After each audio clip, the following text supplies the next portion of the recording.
Om JJ Saima, everyone. I invite you all to turn your video on. I invite you to play with the arrows to the right side of your screen there so you can see all those that are on this program that are here. So good to be together. You know, many Magdalenas on this call. Wow. Just take a moment, especially in this very interesting, I'll say interesting, I won't even say challenging anymore, time of COVID, and we're really missing each other. It's so good to see you. It's good to be seen. All right, so welcome everyone to our Magdalena Healing Day, one of our Magdalena Healing Days. For those of you who are don't know who my name is Mary Seiss. I serve as the program director for the Magdalena Healing Program, Her Holiness Saima's program. It's just my honor to be here with you today. This program for powerful communication. So, welcome. And I'm just so thrilled. There's over 100 people in this program. Some are from Australia, Austria, Belgium, Germany, France, Switzerland. We have Canada, Ireland, Norway, Turks and Caicos. And I probably missed somebody. That one you can write in the chat and I'll get it, okay? So welcome. Oh, the United States, I forgot about us. So, sorry. So welcome everyone. For anyone who may be new, a greeting that we say to each other is Om JJ Saima. And what that means is it means I honor the divine feminine in me and the divine feminine in you. We are aware that this is a time when there's the balancing of the masculine and feminine energies on this planet. And when we say that with each other, we call forth the divine feminine to be in balance with the divine masculine. And that is what this time is about balance.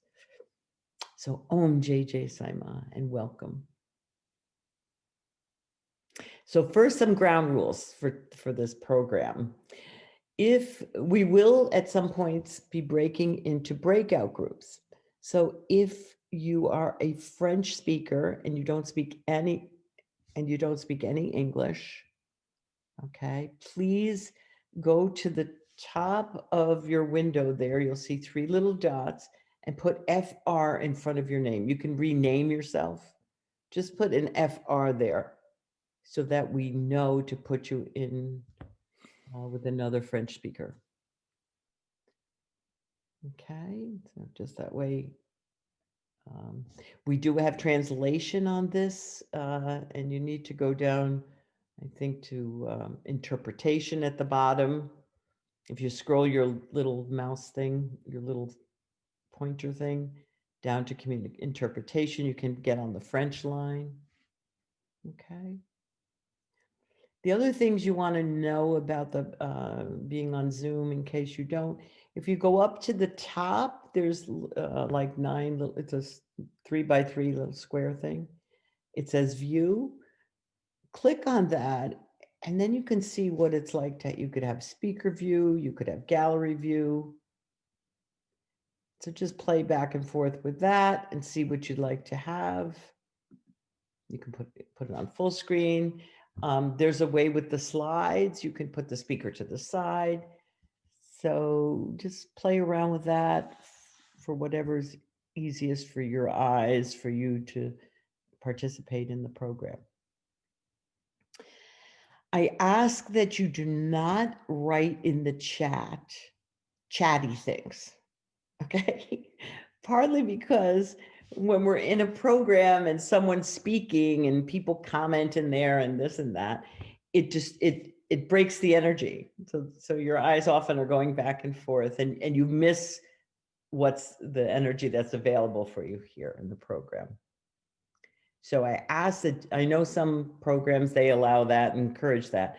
In this program, I request that you not do that. I ask that everyone have paper and pen. Caroline has so much information for you, a notebook, pen, paper. You're going to want to take notes.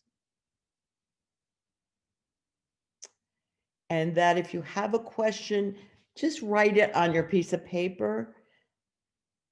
And when it comes time for questions, you can then post them in the chat, your questions in there. Caroline will pause several times and ask you to put a question in the chat if there's something that's really you're stuck on, you just don't understand. But rather, she has so much amazing information for you that we really want to make sure that we get it all. And I think your questions might be answered at different points in the program. But make sure you write them down so you don't forget them, okay? The other fun thing we'll do is if you take your little scrolling thing and go down to something called reactions and you click on that, you'll see there's lots of things you can put on your thing. So everybody go play with that, because this is how we do audience participation. Everybody do something and let's see what you get. Let's see what you're feeling right now. Good. Good, see? Isn't that fun? You can't do thumbs down, it doesn't show it. So you're just gonna have to do thumbs up or something fun, okay? So there'll be times when we'll ask you to respond. How are you doing with that? Are you with us? Do you need something, you know? And ask you to communicate like that. So everybody's involved, everybody's part of it. All right, I told you all that. All right, so first we'll begin. Let me tell you a little bit about Caroline, and then we'll move into a meditation and Caroline will begin. How's that? Actually, first, let me tell you something that Ma shared. So I was speaking with Ma this week about, we told her we had this program this weekend. Ma was actually speaking with me about communication and the importance of communication.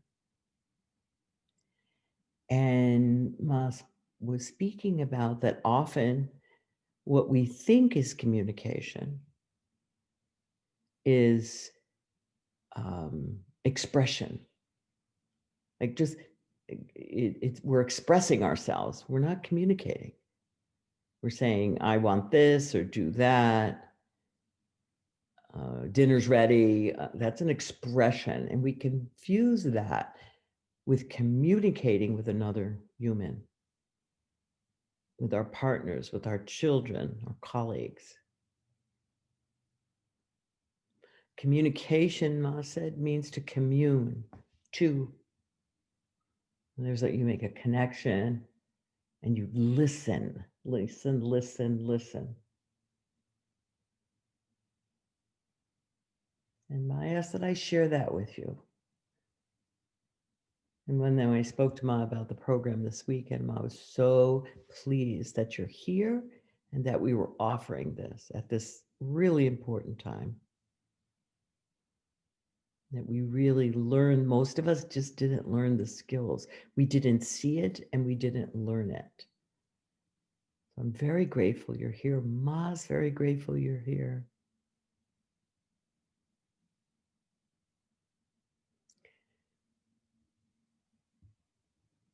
And I am so grateful that Caroline has agreed to offer this program for us. Let me give you Caroline's bio. In 2016, after 20 years in a successful career in finance, acting namely as a chief financial officer, Caroline launched her coaching practice. She went from finance to coaching, Okay. She trained in neuro-linguistic programming as well as the art of using neuroscience in leadership and communication.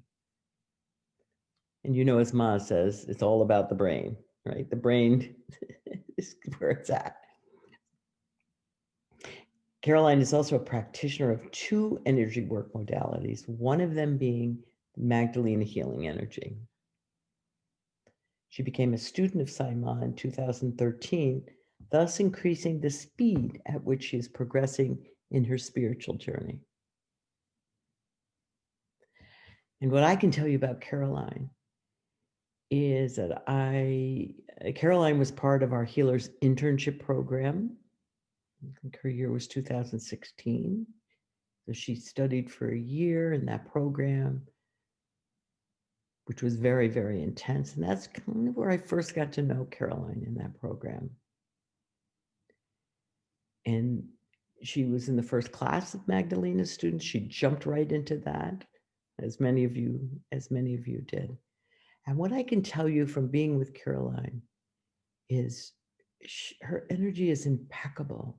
She's responsible. Her communication is clear. She's a leader in every sense of the word.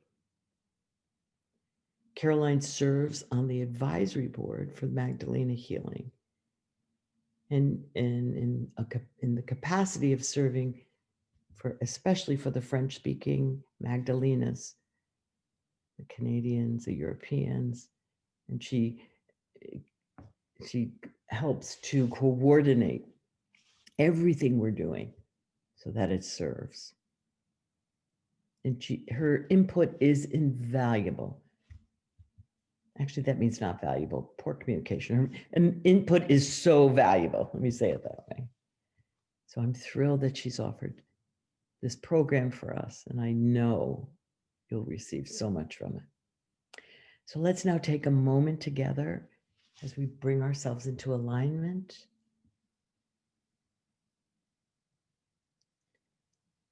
Take a moment to look at the screen, gaze into the eyes of Mary Magdalena.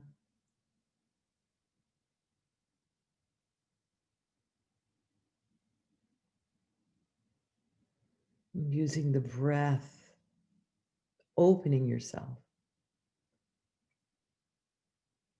As a house, you open your windows, your doors, everything, and let the light in. Let the breath in. Become available for something new.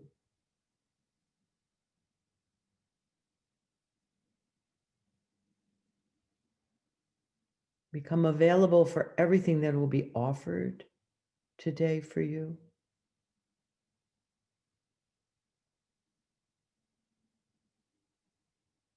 Empty yourself from everything you know, or you think you know, or you should know by now. Just drop it. Empty and available for new insights and new awarenesses.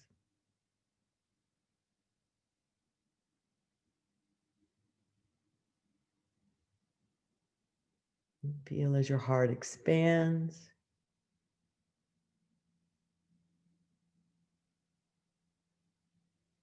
And connect your heart to the heart of everyone in this program, on this call today, on this webinar today.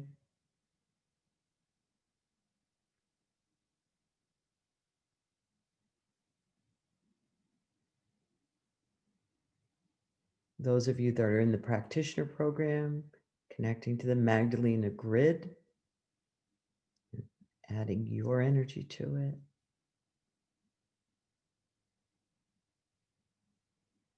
Strengthening it.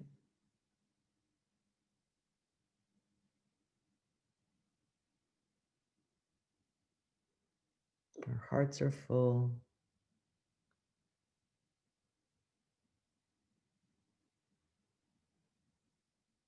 Our minds are open.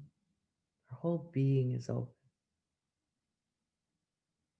Just bathe in that, breathe, receive all that Ma is blessing us with today.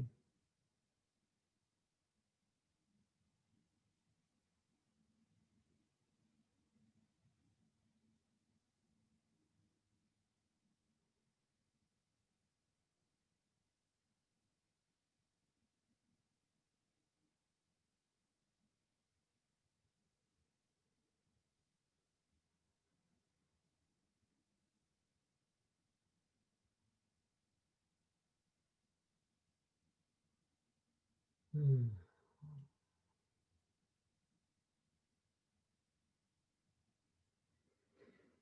Om J. Saima. Thank you. And Caroline, I turn it over to you. Om JJ Saima. It is a real pleasure for me to be here, to have the opportunity to serve you. I feel honored. I feel blessed. Very humbled with that as well. Today, the content that we're gonna see together um, is adapted from a class I offered many times, but it's the first time that I do it in English. It's not my first language, as you can hear. So it's a little bit of a challenge for me, which I embrace with my heart open and my arms open. So thank you for being here. We're gonna have a nice experience together. So the content is rich and abundant, and you will have a recording.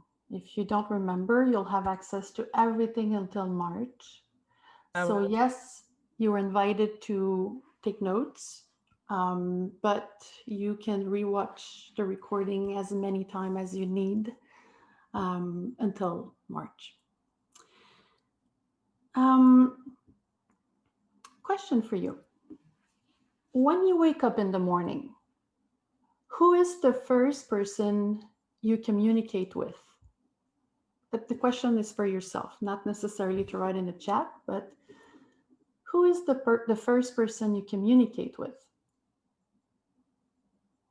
Is it your spouse? Is it your friends? Is it your children? Is it your cat, your dog? Who is it? Well, for me, the answer is myself. I am the first person I communicate with when I wake up in the morning. And that's why I think it's very important that I set an intention for myself. Very early in my communication with me, I need to start an intention. I need to have why is it that I want to speak with myself today? What are your goals? What are your plans? What are we trying to achieve? And speaking of intention, Mary and I thought it was a good idea um, to invite you to set an intention for yourself with respect to communication, and maybe just have a person in mind that it's been hard lately to communicate with, or hard for, since the beginning of time. Just maybe have this person in mind and bring this person with you, and maybe set the intention that today you're going to learn something valuable, um, and that something that you will be able to use maybe to change the way the energy flows between you and this person, and maybe change the way that um, you truly have a conversation. All right. um, so maybe thumbs up if you found your intention for yourself, and if you found this person that you want to invite with you on the journey today, with the reaction, what we just practiced before. Just see if you're good students.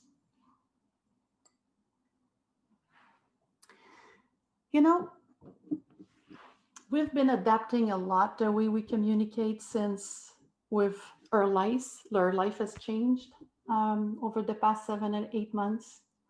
Just for us being together on Zoom um, requires from us adaptability, requires that we're not using all the senses that we would typically be using. We're using your voice or ears or eyes, of course, but I'm used to offer class and have people around me. So I'm used to feel the energy. Sometimes I would just touch a person on the shoulder.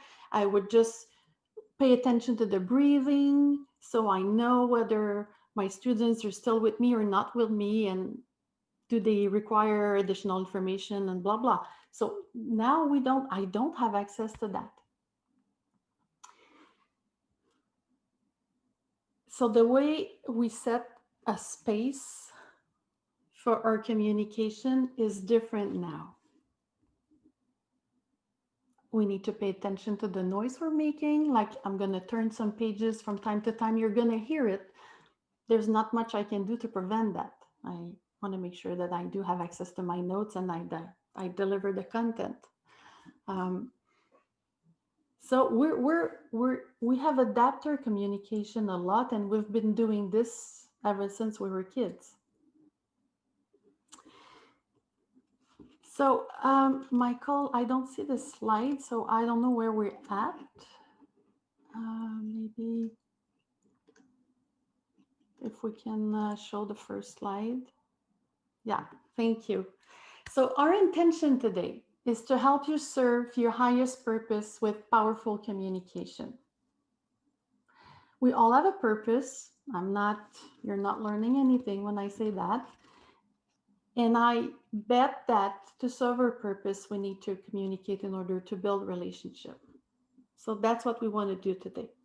And the way we're going to do that, of course, I'm delivering information, data, for you to gain some knowledge or to refresh what you already know.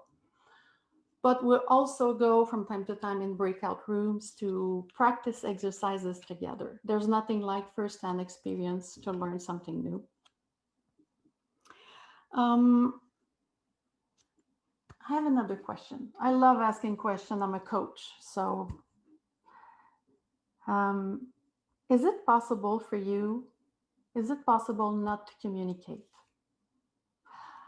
Just distinguished communication versus expressing yourself ourselves based on what Ma shared with Mary.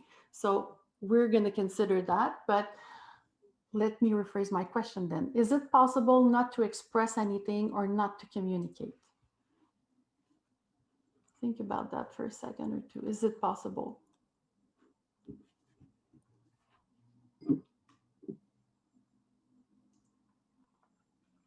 Sometimes when we think about communication, we think about voicing something or writing something. But how about nonverbal? How about just the way we breathe? How about when we're sleeping and we're moving all around in the bed because we're having a nightmare? We are expressing or we are communicating something all the time. In my very humble opinion, I don't think it's possible not to express or communicate.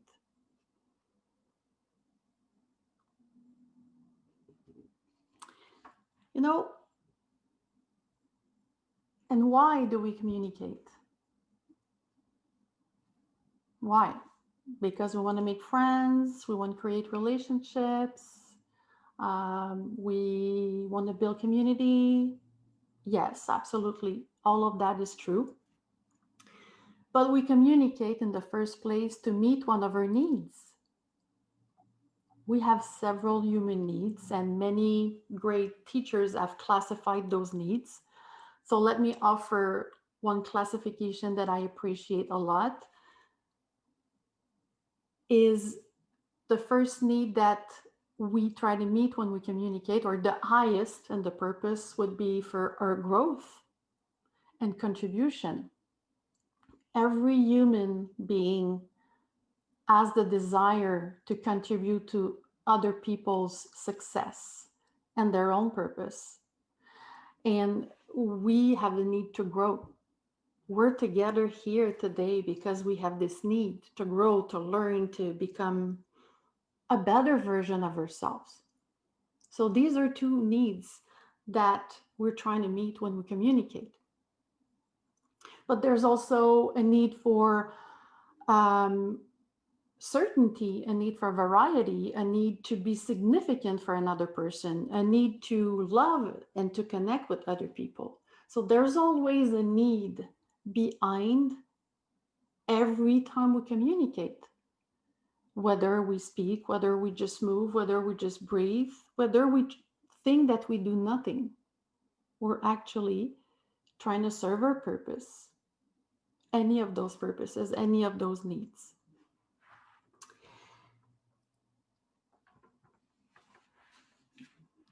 Michael, I think we can move to next slide. All right. 3 levels of conversation. So we said that we communicate to meet one of our needs. And sometimes the need is very, very practical and basic. What time is it? I need to know the time. I need to know if it's going to rain today. Or do you feel comfortable on my massage table? Do I need to readjust anything? So we call this level of conversation transactional. It's very, very simple, and we'll see in detail on the next slide, but right now I'm still going to give you the other 2 levels. The second level is where I think we spend the most time, the greater amount of time during the day communicating. It's in our personal relationship. It's when we go shopping. It's when we're seeking for information, or when we're seeking to how can I put this? I'll give further example after. It's called the positional.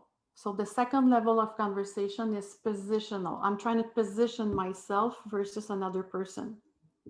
And lastly, the third level of conversation is the one we call transformational. On the next slide, I'll give you more information. Michael, please. Thank you. I would like you to pay attention on the arrows there.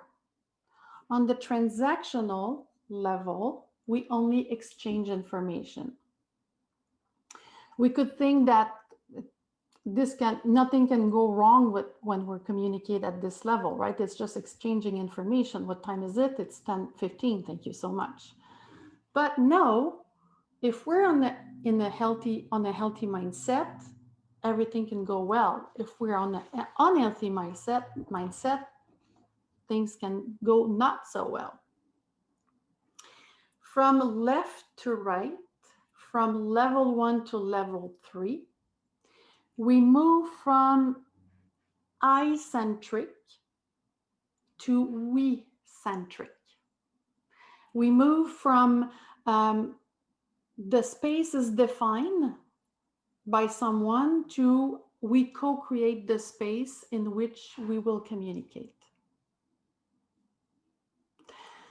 On the transactional level, on a very healthy mindset, it's very easy. We exchange information, we validate what we know, we confirm what we know, or we confirm what we don't know.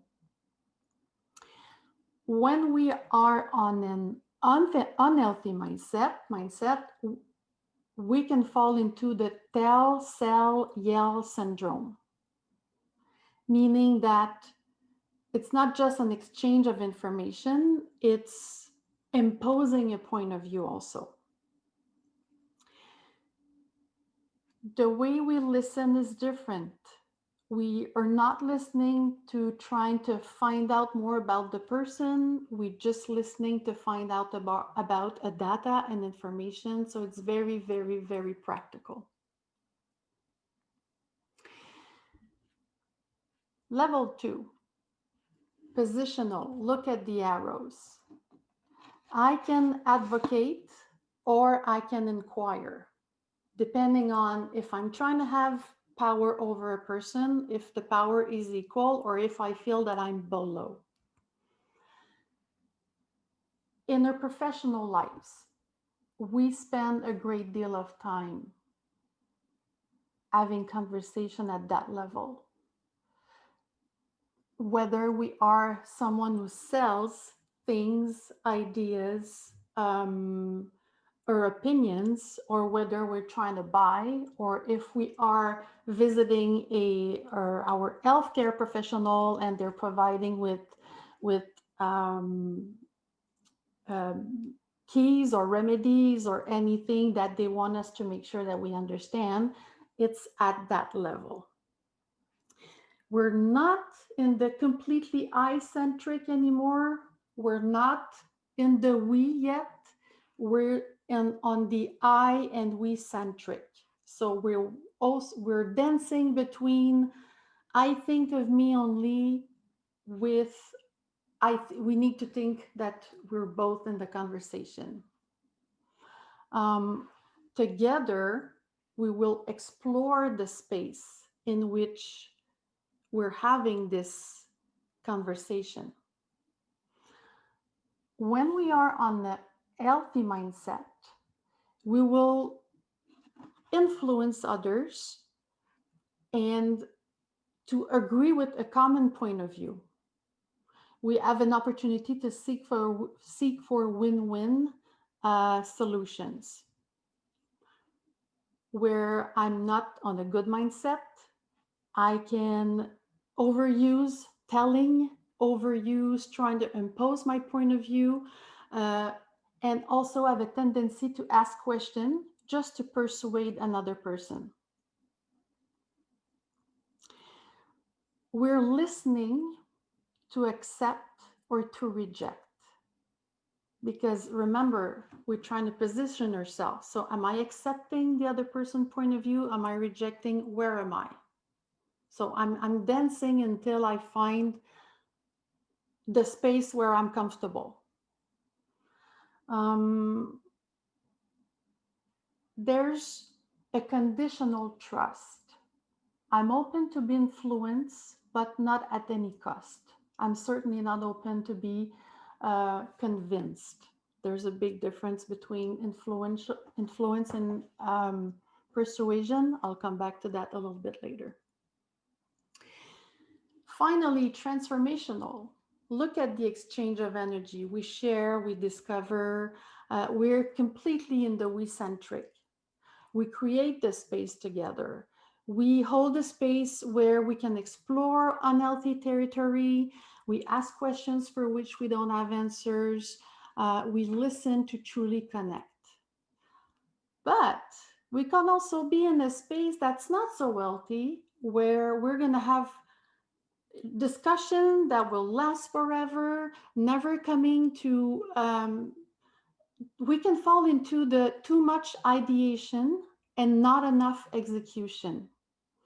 That could happen when we're brainstorming. Brainstorming is nice because everyone's sharing ideas, but eventually we need to come up to an agreement and do something.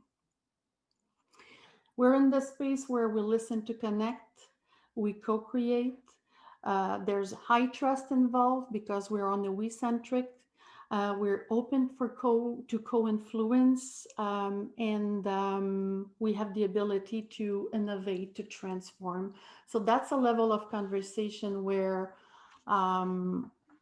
if we could always be in that spot, in that sweet spot, that would be phenomenal. However, it's not always possible because sometimes we need to make decisions. We have roles in life where we need to rally people and someone has to decide and we need to go in a certain direction, and that's where we will find ourselves in the positional level. All right, just taking a look at my notes to see I haven't forgotten anything. I think we're all good. We can go to the next slide, please. Yeah. I love this conversational dashboard. They come from the School of Neuroscience, where I learned neuroscience behind communication and leadership. And I have this dashboard, and I invite you to consider having a similar dashboard with you, just to remember every components that are involved in a conversation, in a relationship. And again, you'll see that we can move from I-centric to we-centric. We can move from being resistor to co-creator. We can move from feeling the need to protect versus to partner with someone. And look at all the parts of the brain involved. There's of course, and we've had many occasions to go through that with Mary and previous teachings and everything. But the primitive brain keeps us in survival mode, as you know, and makes us unwilling to offer or trust easily. Prefrontal cortex is the brain from which we truly communicate, truly establish a real contact, where we can create a space where we can co-create together. And this is only happening when trust is established. I don't have to be concerned about whether I'm in danger, whether I'm going to say something that's going to turn against me. So it really is a matter of where am I in the conversation and in what kind of vibe are we? So I'm going to pause here. If you have questions, you can write them in the chat, because we're going to do a little exercise with what I've said so far. So I'm just going to take a look at the chat, maybe a few questions. I'm just reading that you used not to be able to hear the French. Is it okay now? Can you hear the French well? Yeah, okay.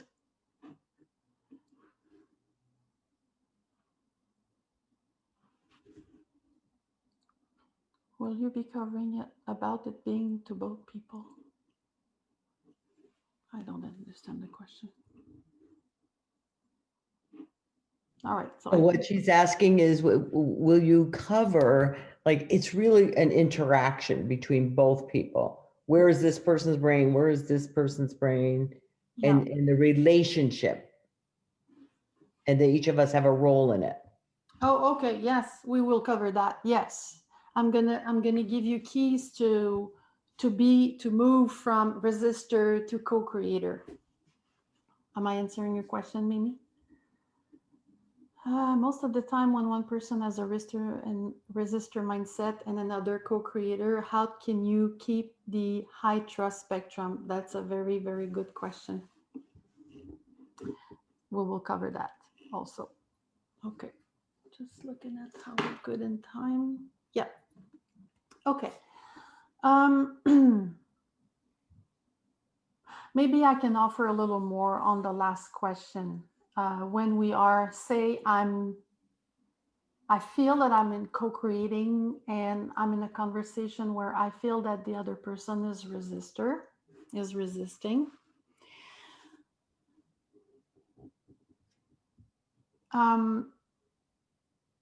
I think key element here is, did I set an intention for myself in this conversation?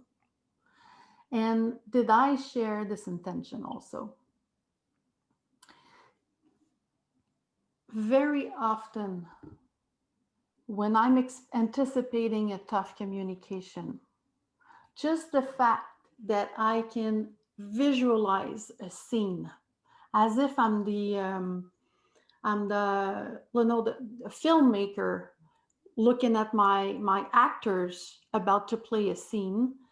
When I envision this scene, how I wish to be, how I wish the other person to be, what kind of mood I want to be in this conversation, it had helped me many times. And this is something that I offer as an exercise for my clients in coaching when they come to me and they are expecting a tough conversation with an employee, with a spouse, with a partner, with a teenager.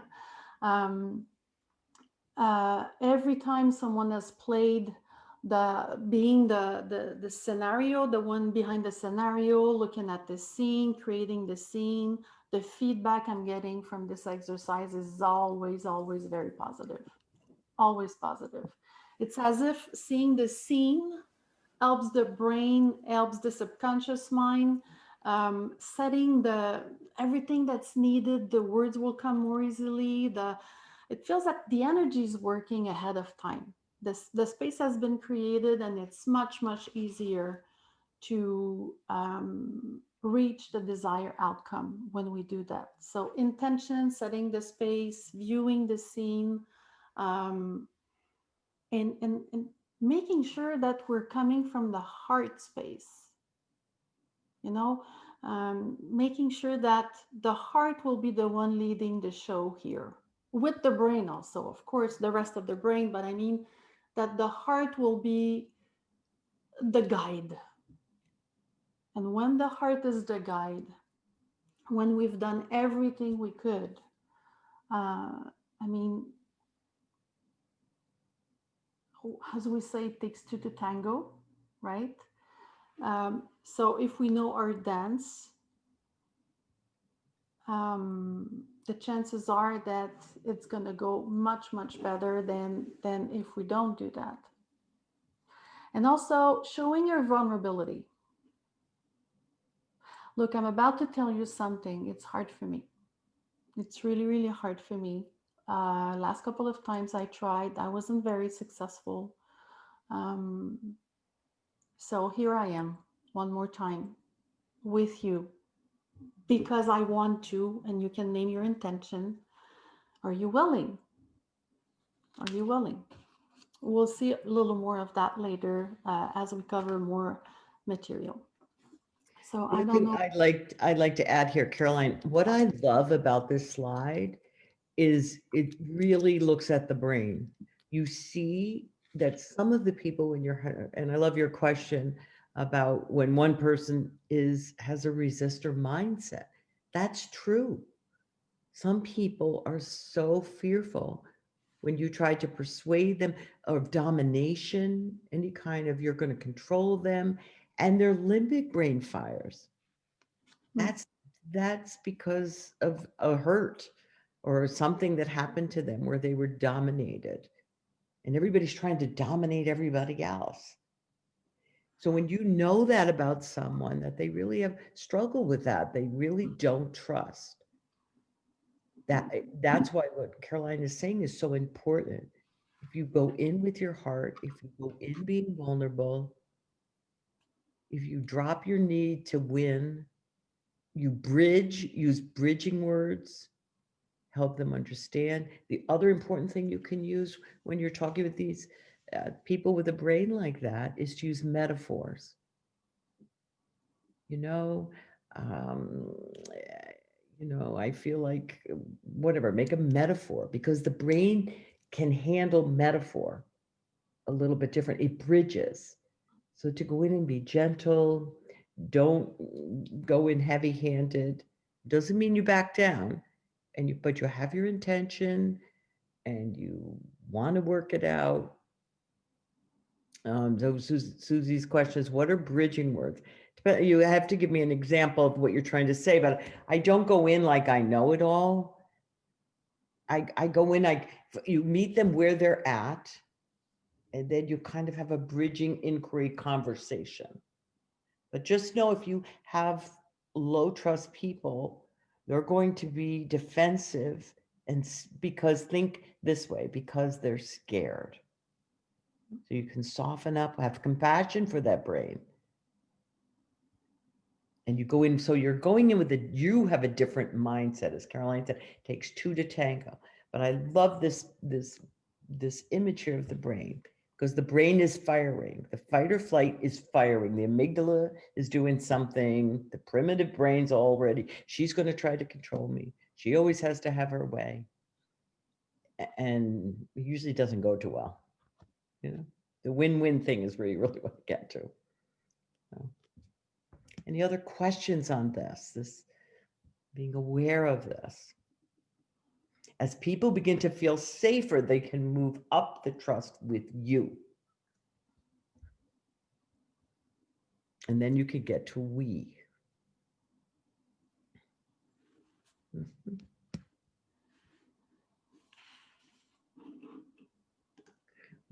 Here's Susie's question. When a person is addicted to the charge they get for resisting, how do you bring them down or keep them from going there? I don't think you can if it's an addiction like that.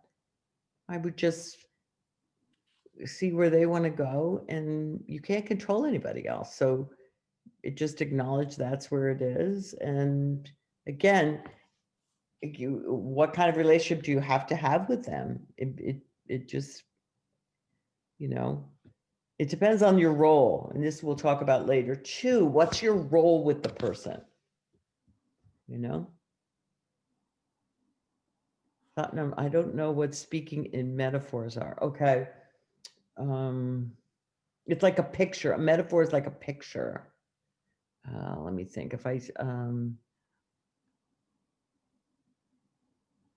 like if I give them an example or Mary, I can offer yeah, give them one. metaphor would be like last time I tried to express myself, I felt like I just roll under the wheels of a car. It was very difficult, or I felt like I was falling under a cliff. Mhm. It really is something that is not related to the topic, but it's so strong as an image that the other person gets what you mean. They Yeah, can relate to that. yeah. And then I found myself getting so angry, I just wanted to like steamroll over you. Like you make a picture of it, and I really care about you. And I really want to work this out with you. So can we? What do you need from me? What, you know? So you acknowledge what is without judgment. You own your piece in it. Yeah. Because then I got so mad, I just wanted to like, you know, hang you out on the clothesline. Words like that. Don't use violent words, but like, you know, especially like dealing with a teenager. And if you got a teenager at home, you know, like that's the best time to use some metaphors. Yeah. So, And, yeah. and Mary, I think also going back to say, I feel that I want to co-create and my partner is resistor.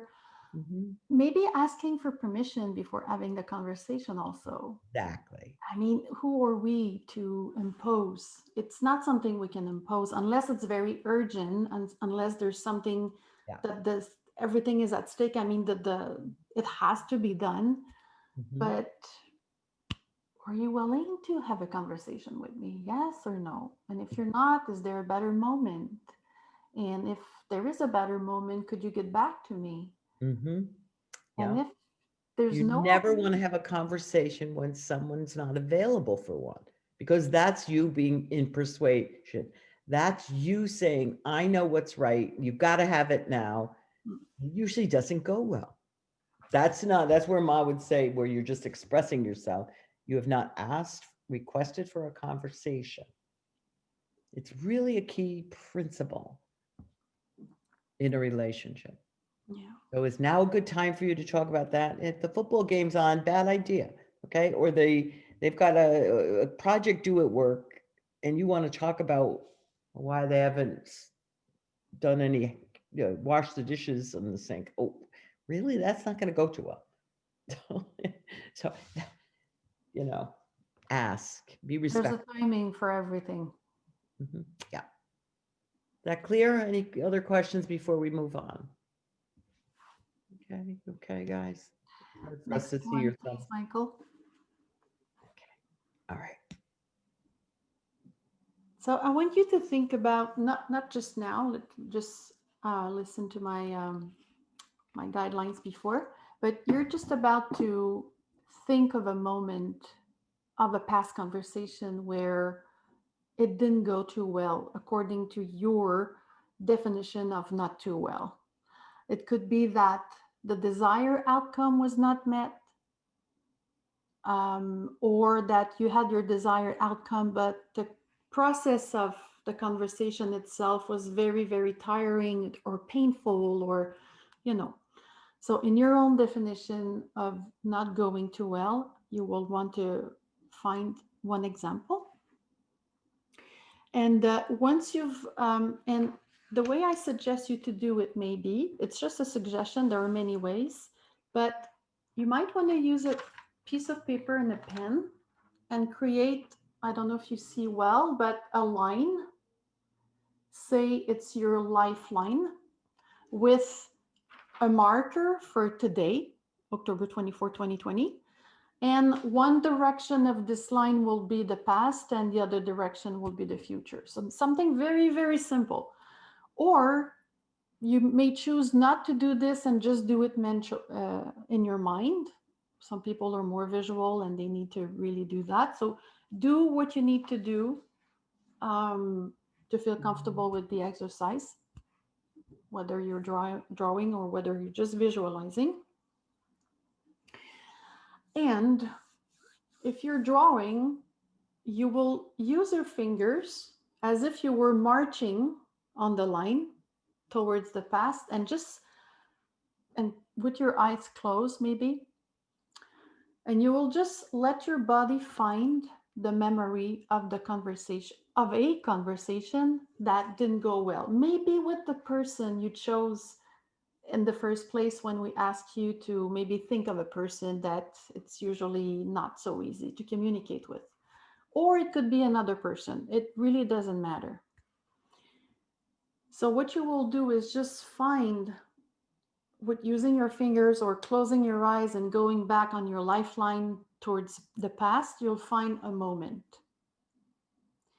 Once this is done, just imagine that you are above the scenario, above the scene, overlooking from above the scene here, as if you were looking at you and the other person playing a scene, the scene of this conversation.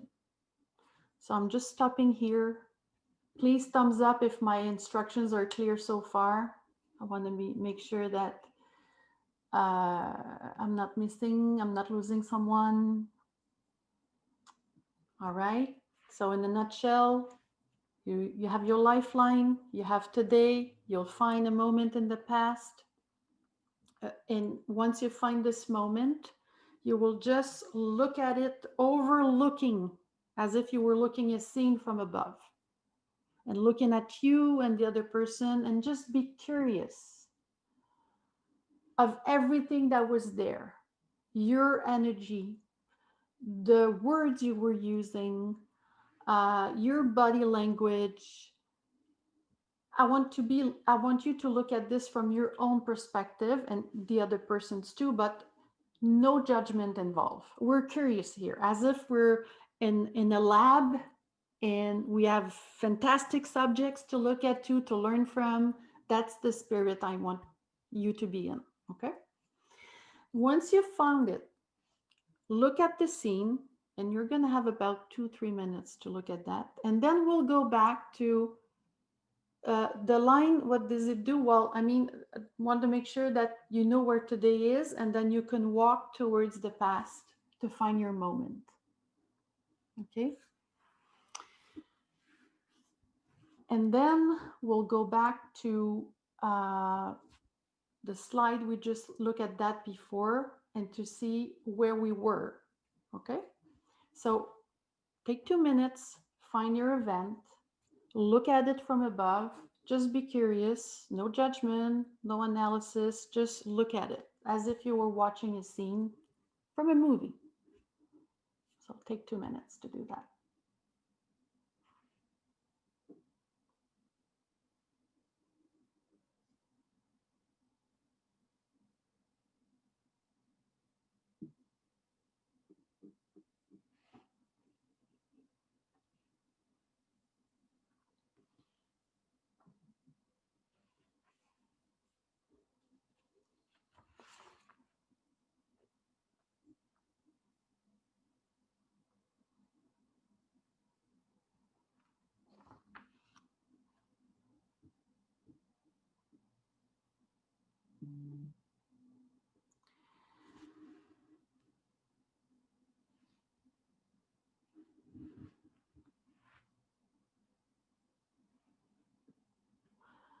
Michael, you can move back to the previous slides, please. Yes, thank you. And at the same time as you're looking at your scene from above, try to find where you were on this dashboard in this conversation. Were you more toward resistor, wait and see maybe? Or did you feel that you were completely co-creating, but you were the only one, so that's why it didn't go too well? So find where you were approximately on this dashboard in this specific conversation that you just remembered.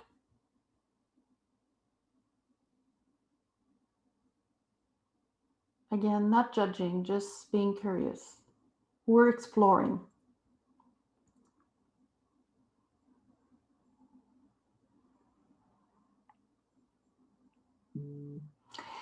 And a little bit as if you had like a needle that would move from I to we. Move your needle in your mind, move your needle a little bit towards the we. Shift how you were just using this dashboard. What if I were a little more wait and see than resistor? What if I were a little more experimenter? What if I was listening, I had listened more? What if I had moved differently? What if I had opened my heart more? So play with it. Just move it a little bit towards the we. Again, from your own perspective. And now that you've done it, look at the scene again and see what's different. Replay the scene, but having moved your needle a little more towards the we. Just watch the scene again from above. Be curious. Look at that. Is there a difference? Just notice the differences.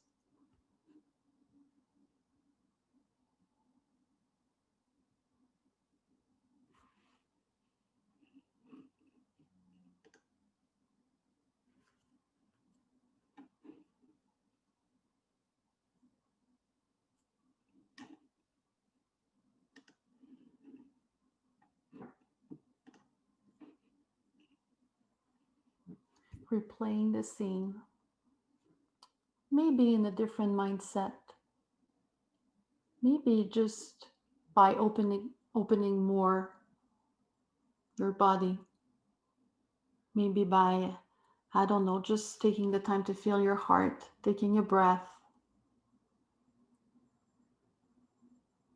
or just speaking less, listening more.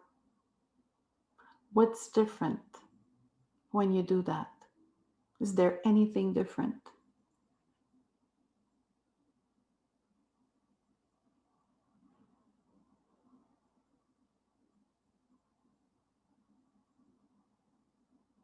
Anything that you're seeing that is changing, don't challenge it. Just look at it. Be curious. And if you'd like to share in the chat if there's anything that's changing, if it's remaining the same, or if it's getting worse, it could be possible. Who knows? If you want to write it down.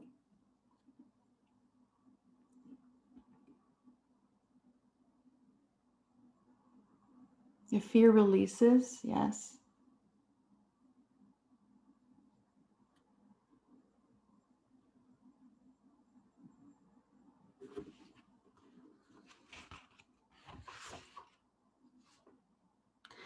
Sometimes it takes a little more than 2 minutes.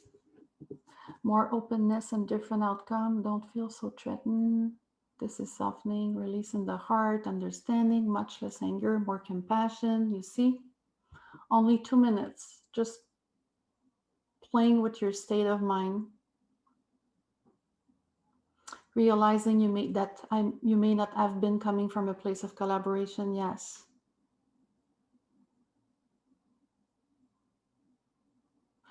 You needed to listen more, Karen, yeah. So it doesn't take much. Thank you so much for sharing, everybody. More authentic, standing in my truth. The heart expands. The dashboard, you can make a mental picture of it. I do have few pictures of it in my office actually, because I use it a lot in my coachings, but I also have a mental picture of it. And whenever I feel that I'm not in the place where I wish I were, I just use this mental picture, bring it back in my awareness, and just switch something immediately. Immediately. And then it changes my experience of the communication. And by changing my experience, it's changing my energy. And you know how we are all connected with this wonderful energy field. So if you change one single thing in you, it's changing the whole system, the whole field, the whole field. What I also like about this chart, Caroline, is if you look at the line on the bottom, it says listening. Like the more you listen, the more you can be in the prefrontal cortex and in the high trust section of your brain. You know, how many of you, and you can just do thumbs up on this one, realized you don't really listen very well? I really are not very good at that, especially when you want. Just do thumbs up. Let's see who's got it. It can't just be me. Come on, fess up. Yeah, look at us. Like, I mean, really? Do you know that there's research that when you tell somebody what to do, it lights up one portion of the part of the brain that's like agitated and annoyed. When the idea comes from them, it lights up their pleasure centers and they're more likely to do it. You know, I really wish I knew that when my kids were teenagers. I think I would have done a few things differently, just a few. But it's really important, the more we can listen and someone else feels heard, and then they come up with something that's more what they want to do, that might be collaborative with you, that everything will shift and it's more likely that they'll do it. I mean, let's face it, you could do thumbs up on this one too. How many of you, when it's not your idea, you don't want to do it? Like, there's like a 2-year-old in there that's going, you're not the boss of me. Anybody else have that? Well, maybe mine's 4. 4-year-old in there, like got her hands on her hips, going, you're not the boss of me. Like, stop telling me what to do, you know? Right? And that's, so it's not collaboration at that point. You really want the other person and you to create a co-creation. And the only thing you can change is where you are in that conversational dashboard, because that's you're the only one who can breathe for you. You can't breathe for the other guy. Makes sense? Mimi said, that sounds like it's approaching it from manipulation. Yeah. Yeah, that's you have to, because if you come at it not from manipulation, you have to be clear in your intention. Really clear. If I'm just being nice to manipulate you, the energy will be off and it won't work. So what I know to do, what I do are often 2 very different things. Yeah, welcome to being human. I remain in my wait and see. Something continues to abuse the situation, remains in her destructive pattern. Oh, her sister continues to abuse. Yeah, free will. It's not about controlling another. It's about allowing people to have their experience. And sometimes, Mary, also, not every cause, not every situation will be saved. I mean, sometimes if we are in an abusing relationship, there's not much we can do with conversation to really bring a positive outcome to it. Sometimes the best action is just get out of there. I mean, And the relationship. Yeah. and the relationship. and the relationship. Yeah. And Ma has said that to us. You love everyone, but you don't have to be in a relationship with everyone. Yeah. Yes. Yes. And you don't try to control somebody else because they have free will. It's a law. And as Magdalena, as those of you who are in the Magdalena program, we speak all the time about what's my role here?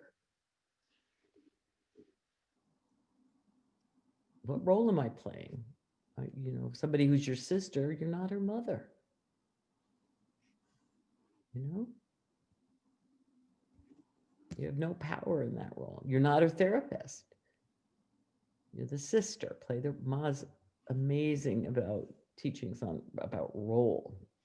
Play the right role. And then you take a breath and you quiet down your fears that something could happen to her and da da da da da, and you won't survive, blah, blah, blah. And you work on that. What if you feel like you're not heard? Take a breath. Sometimes you're not. Sometimes you're not. They're not You can listening. ask the question, are you here? I'm feeling that I'm not heard. Am I right? Am I wrong? Is it just me? Are you here with me? Yeah. Don't Is make this it not a good time? Is this not a good time for us to have this conversation? Mm. Or may I finish my thought before you speak? You speak up about that. And sometimes you need to end a conversation at that time. Then go back to it later if it's an important relationship. Again, this is a brilliant graphic as far as I'm concerned, to look at where is my brain, because that's where am I and how can I get more over here no matter what's happening, or no matter where their brain is, we could say. Okay, when you talk about how to deal with teenagers, most preach true until they're at least until 18, and they say boys, they have a big brain shift when they're 25. So my recommendation to those of you that are parents is breathe a lot and pray a lot, because their brain just isn't there. I don't know. That's what I did. But be firm, listen more. Don't be a helicopter parent where they have to then fight you. There's tricks like that. What role are you playing? Yes, and I think, Mary, also the very last topic we're going to cover a little later in this training will also give tools to deal with teenagers. It's been tested on mine many times. I just pray. Yeah. I put their names on my altar and I gave it up. But again, really look at how much are you listening? Where is your mindset? Well, where am I in this? And if a conversation is going poorly with a loved one or something like that, take a pause.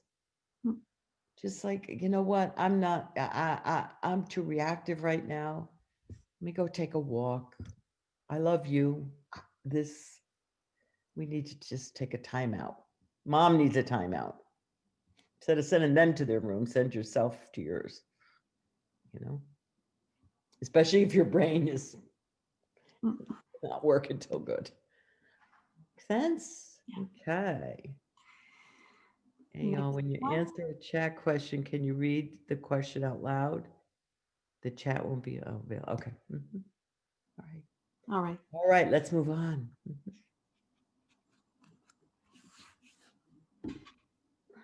Michael, please. Yes. So how can we communicate more powerfully? And here I really want to bring the distinction between persuasion and influence, or convince, which is a synonym of persuasion.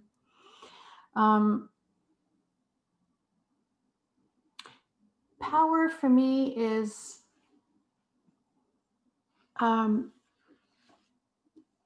giving myself all the tools to co-create as much as possible. Every time it is possible, I want to be in a place where I am co-creating with the person I'm communicating with. Influence means having an effect on people's feelings and thoughts. Convince comes from two Latin words, cum and vincere, which means to win over those who come. So it's really not the same kind of energy that we're bringing when we're trying to convince or persuade versus just influencing. Influence, it's more a slow and continuous action that I'm doing. And by definition, influence is meant to last longer than persuasion.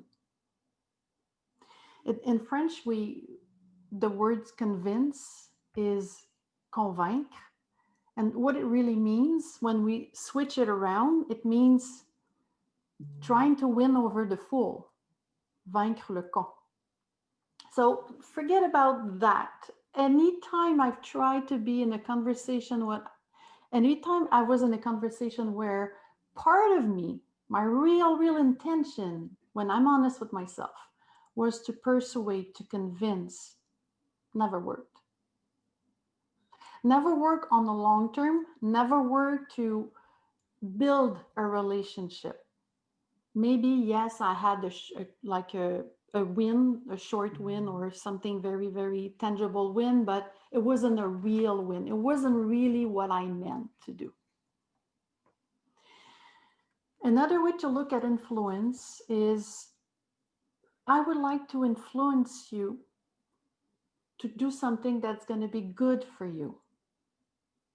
Whether if I'm trying to convince you, I'm going to try to convince you to do something that's good for me. What is our intention? And co-creation is moving from I-centric to we-centric. When we consider the other person's needs and feelings and thoughts and emotions as important as ours, it's where we truly create the space where a little miracle can happen. Yes. Next one.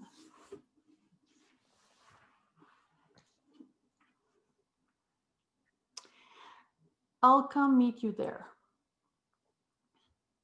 If we want someone to embark on the journey of listening to what we have to say, to buy our ideas or thoughts or opinions or beliefs or services or products, we need to go meet them where they are.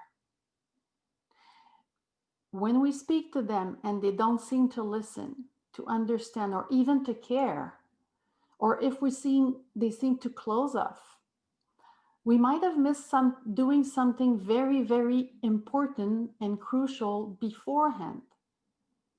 We said it before, setting the intention. Priming for trust. You know that our brain is always looking for potential threat, for potential problems, pitfalls, dangers. I think we should never take for granted that even if we know a person, that the brain is willing to trust what's going to happen in a conversation. So let's just be mindful about trust is really important here. Also, we all have personal criteria about a specific topic or about a specific situation. Do we take the time to find out about the other person's criteria? They're really important criteria. This is how we make decisions, how we feel, how we have our emotions. In which space are we? Examining the territory, the space that we are talking to them from. Did we fail to listen? Are we listening to connect, or are we listening to provide with an answer as fast as possible? Are we listening to find the next word to convince them, or are we listening to truly connect? co-create? And are we asking questions for which we know the answers ahead of time? Or are we asking questions for which we don't have answers? Which allows curiosity, which allows co-creation, which allows to have this flow of energy where no one wants to win over the other one. But we're shaping something together from scratch, we're building, we're creating. So most of the time we communicate with other based on our own preferences, not theirs, because let's be honest, do we know theirs really? We want to make a decision or to take action and use the words that are going to be working for us, the kind of medium we're going to use that's going to be working for us, not really taking it into consideration what they really want, what do they prefer. And we're surprised that it's not working. We find them difficult. We say, oh, this person is difficult to communicate with. Are you sure? Did you do everything you could to make sure to make it easy on your end? Of course, again, it takes two to tango, but we only control our share, or 50%. Actually, we control 100% of our 50% in a relationship. So am I doing everything I can here? So I like the bus stop analogy, because imagine that I'm the bus driver and I'd like to take you with me on a journey. I want you to get on the bus with me. So it's useless for me to yell at you, hey, come over here, you're at the wrong bus stop, about to get on the wrong bus. No, it's here. It's not going to work. If I want you to get on the bus with me, I need to walk to your bus stop, create something, start something, and then maybe you'll agree to get on the bus with me. And then together we'll decide where we're going. So it's our role to meet people where they are. I mean, if I have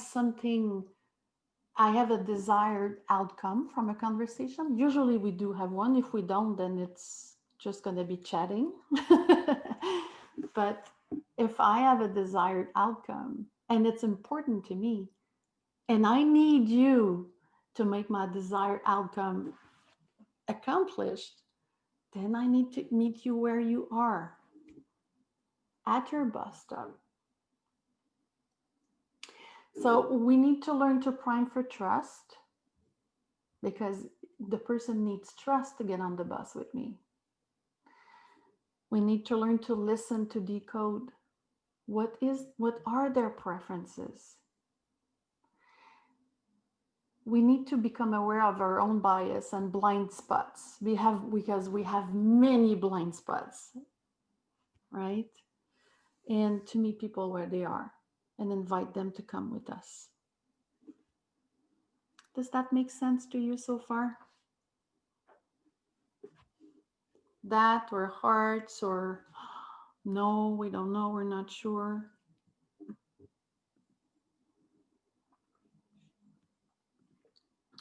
All right, are we still good with the time? Yes.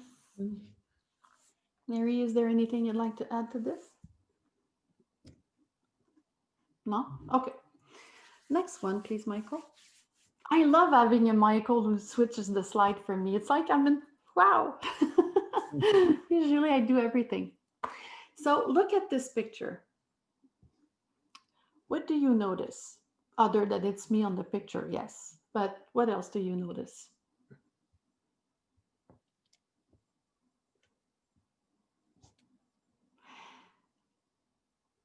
And of course, it's a staged picture. But yes, the body language mirrors. Exactly. And this was not planned, really. It was a photo shoot that I took a few years ago for my website. And I had given some guidelines to people on how to dress, just so it looked like uniform and all nice. But what happened on this picture was really the result of the person there. We knew each other and we were really in sync. We were synchronized. And this is happening when we let um, the neurons mirror, or mirror neurons, neurons mirror, doing its job. It does it naturally. The prefrontal cortex does that. It synchronizes with whoever is around us. When it's a one-to-one conversation, it's a little easier because the brain only has to focus on one person. When we're many people, it's still working. It takes just a little more time. So when the brain does that, we calibrate each other, we co-regulate. If we were to be plugged on, fMRIs, the things that helps us reads the brain, and where subjects or patients are offered images or situation, and we can look in real time how the brain reacts, we would see that the electromagnetic field of the two brains would be pretty much the same. We said before that the brain is always reassessing for safety. Well, one of the data that I looked at the other day was really, really astonishing. Apparently, our brain takes less than 1 second, 0.07 second actually, to determine whether the person is a friend or foe, whether I'm safe or I'm in danger. And this is the same even if we know the person we're in. Try to remember one moment when you were a kid and you put yourself in trouble, and your mom was just about to found out about that, right? You knew your mother, okay? And your mother knew you. But think on how just you used to hold your breath, how as your mother was becoming aware of what you had done. And the immediate, oh my God, I'm in trouble, or I'm going to go away with that, just based on tiny micro movement of your mom, or just the way she looked at you, or just the way she was breathing, or just by the shadow under the door in your room. It didn't take long for you to know if you were going to be okay, or if you were really going to be in deep, deep, deep trouble. So that's how fast the brain is to reassess a situation. So, of course, we want to come across as nice and reliable and trustworthy, and letting the brain does its magic is really helpful.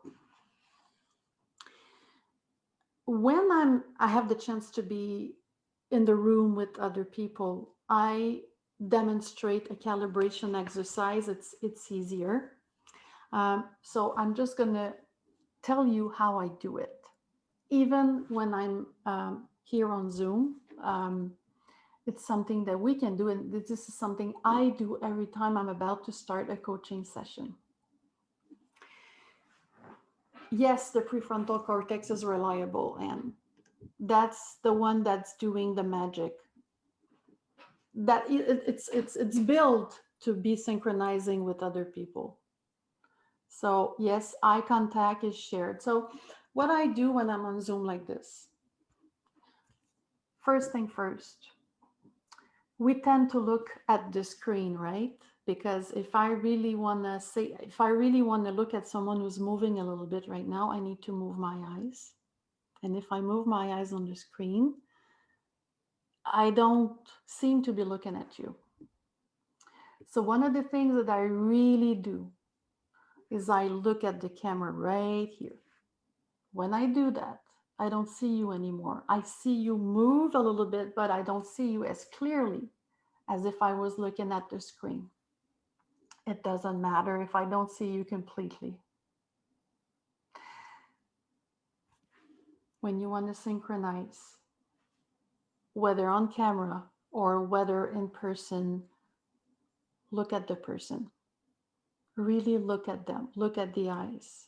And if they're breathing fast, first breathe as fast as they are if it's comfortable for you. If they move a little bit and they finally find a position, just move your body slowly and find the same position. Just so the brain registers, okay, I can trust this person.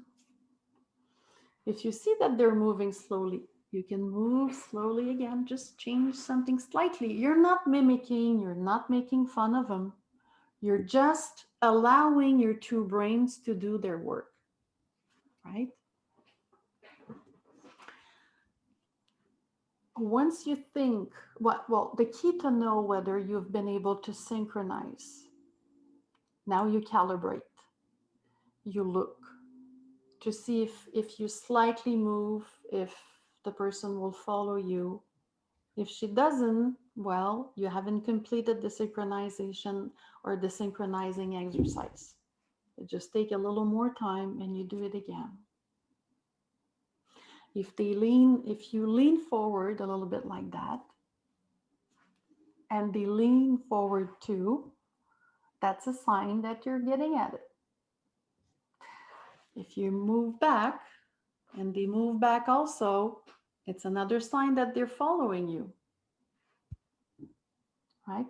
So I've explained this. Maybe many of you already know this technique if you're working as physicians, as sales person, any kind of work, as teachers. This is something sometimes we do it naturally without even thinking about it. Maybe it's the first time that you heard about it. Synchronizing a person can take up to 5 minutes, maybe less if we already know them, maybe more if it's the first time you meet them, or if there was an history of tension or a difficult dynamic between the two of you. But in my experience, if you really take the time, you're going to create something. You're really going to create something with respect to establishing trust, priming for trust. Maybe we can take 1 or 2 questions before we move further. And I'm looking at my notes to make sure that I deliver all my wonderful content. Yeah, synchronizing the breath, the posture, the movements, without sounding too obviously mimicking. So use your discernment. And it's the same whether we're in person or not. It's the same.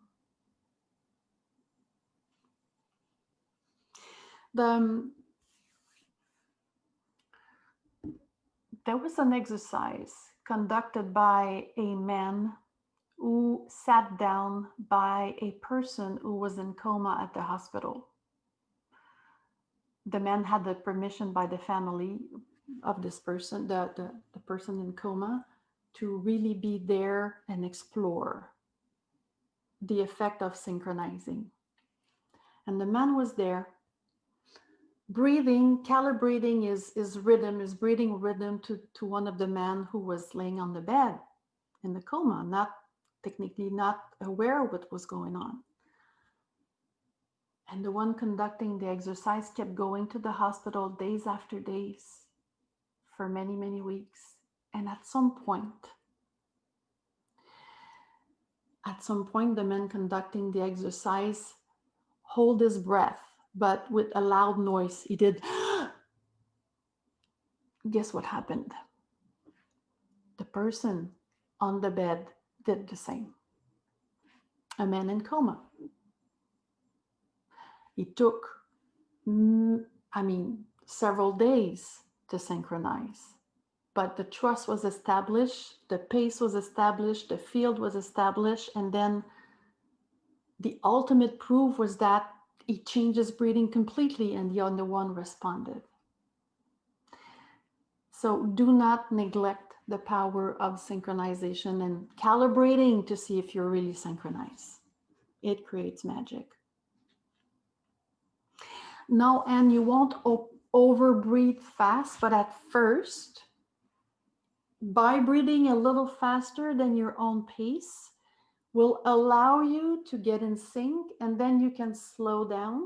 And when you're slowing down, if the person follows you, it means that you have synchronized. But don't be sick, don't over breathe, don't be uncomfortable. But it's when someone really yells at you and you're trying to speak slow to invite them to speak slower, or you're using a soft voice, you're so not in sync that it's not working.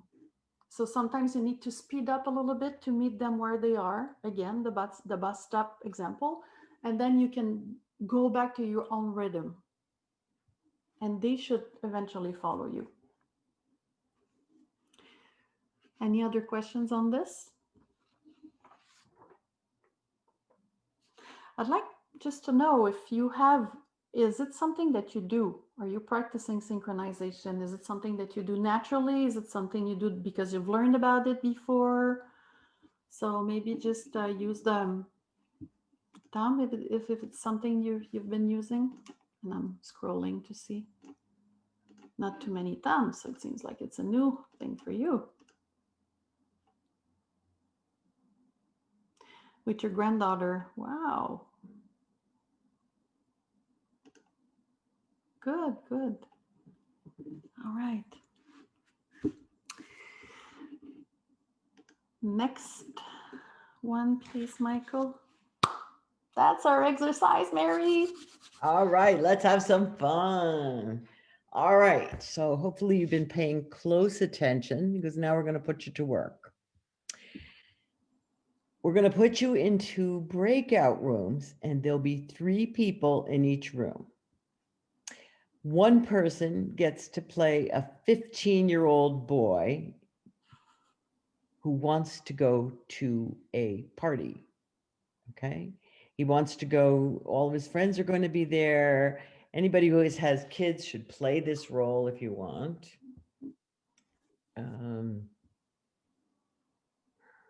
Okay.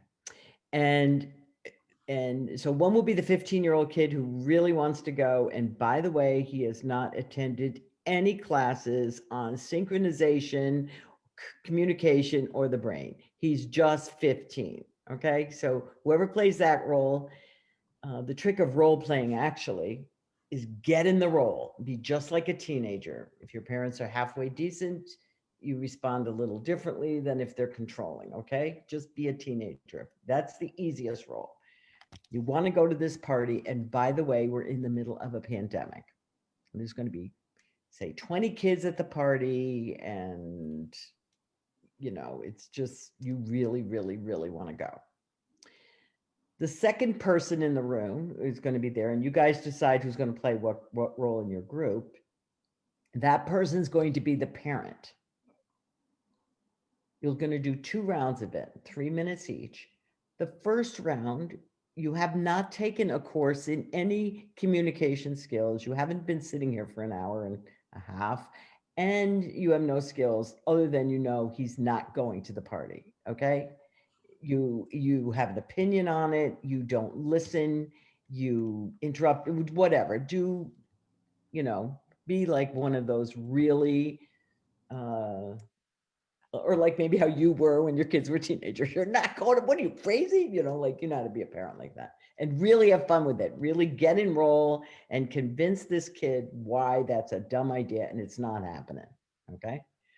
So that's the first time. Then we'll have you pause. And when the third person in the room is going to just take notes and observe, okay?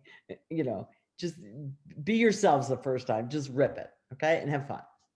The second time, we'll let you know when it's time for the parent to have taken a course, okay? So the second time, you're going to listen. You're going to listen to what the child wants. You're going to reflect. You're going to ask curious questions. The child's totally feeling heard, giving you all these reasons why you should be able to go, and you're merely going to listen and co-create with the child. Okay. Um, you'll look at your synchronizations, your amount of listening, the way you're asking questions. Are you listening or you're persuading or whatever? Okay. Now, you can still come to the same conclusion at the end of it, or you guys can come up with a compromise, whatever you choose to do as a parent. But the process is going to be one of you having taken this course and you know about synchronization, you know about listening, you know about breathing, you're priming it for trust, you're meeting him where he is. Okay, all the things we learned in the last hour and a half as best you can. And then we'll just kind of see how that goes. Okay. So any questions before we put you in a room? There'll be 3 in a room. You have 3 minutes to be the not listening parent, we'll call it, and 3 minutes to be the one who just sat here for an hour and a half and learned all the skills. Any questions before we start? So just a clarification, Mary, Yeah. you're the parents all the time, you're the Yes. teenager all the time, and you're the witness all The the time. entire So you time. don't change role, you just change your mindset. Yes. Okay.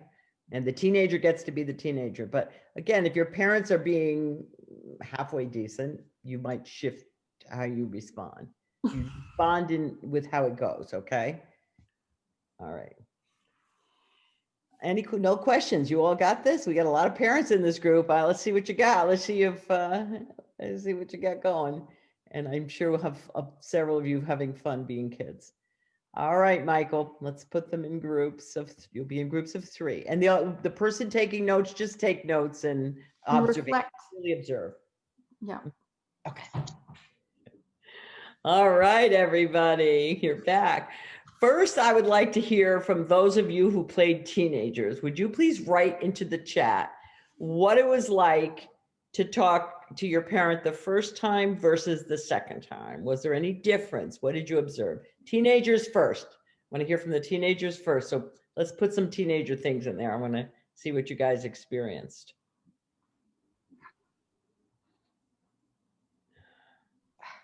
Make your chat to everyone. Make sure that's on your thing, okay? Caroline will read the French ones that come on. All the teenagers. Oh, look at these cooperative teenagers writing. Oh, Jesus. Oh, it was so easy to be resistant without limits. I sounded like a whiny drama queen. Not much difference from this teenager. Totally different. I felt tense and more confrontational as the conversation continued. My body felt horrible. The second time, a little sad, but I felt understood. I felt like she was exasperated both times in defending her position more than trying to find me. From total confrontation to more collaborative, even though I didn't get what he wanted. Oh, poor Dave's mother didn't let him go to the party. I had to fight from the beginning. Jesus, some of you didn't. Mom's body language was a little resistant, moving around, verbally dismissive and skeptical. You guys are flunking parenting here. All right, let's see. No listening from mom. No, no, no. I felt frustrated, got hot and flustered. Good. Way different. I was my best combative self at first and felt disarmed on the second conversation. Yay, you disarmed Nataraj. That is like whoever your mother was very good. And you got Nataraj to feel cooperative. I am so impressed. Let's see. More frustrated the first time. Second time, when she acknowledged how hard it was, I was a little less resistant, but still insistent. Okay, that's a teenager. Okay. Right now, as a parent, even if you have to say no, you're trying to salvage the relationship a little bit, but at least the child feels heard. Can you read Chantel's in French, Caroline? Yeah, she said that she felt the second time she felt responsible. Okay. Karen, I felt my chest tightening in my first role, much expanded when I had a chance to win my mother over. She had a chance. Way to go, Karen. Okay, he felt a second time understood and accepted. I love playing the resistant teenager. Anne-Marie, great job.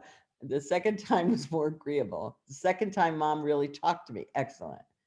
I realize it's easy to state my wants, but hard to rationalize why. I was adamant to go. Mom didn't understand how important it was, just thought about the coronavirus. And that big energy sitting different. The second time it was more collaborative, easy for me to feel bigger energy. Second time mom said yes, closest mom ever. Who got your mother to let you go to a COVID party? Like, way to go, Susie. Anyway, now I decide I'm going to sneak out.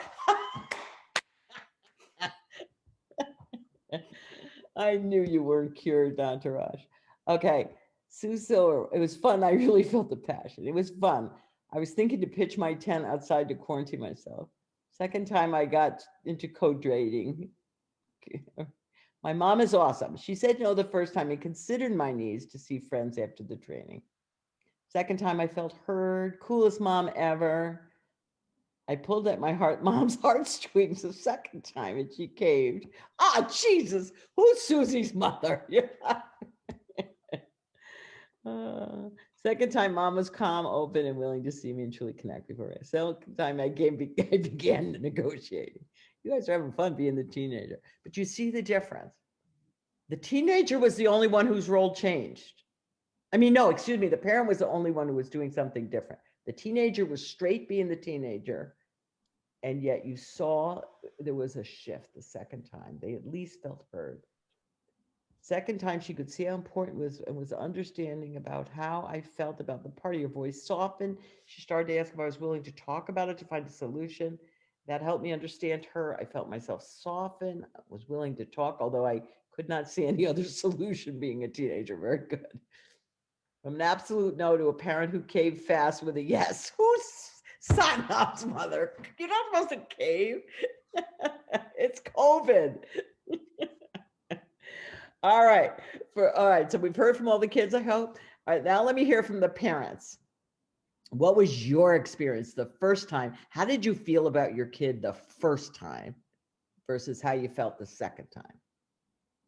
Let's hear from the parents. Nadra's going to sneak out. Oh my God. You people are funny. All right. Let's see who we got.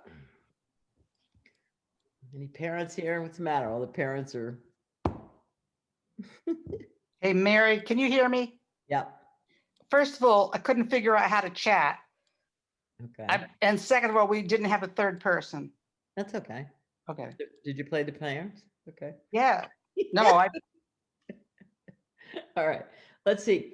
The first time you just had to end the conversation because there was no communication. Good one, Patty. Who raised this child? From Melissa.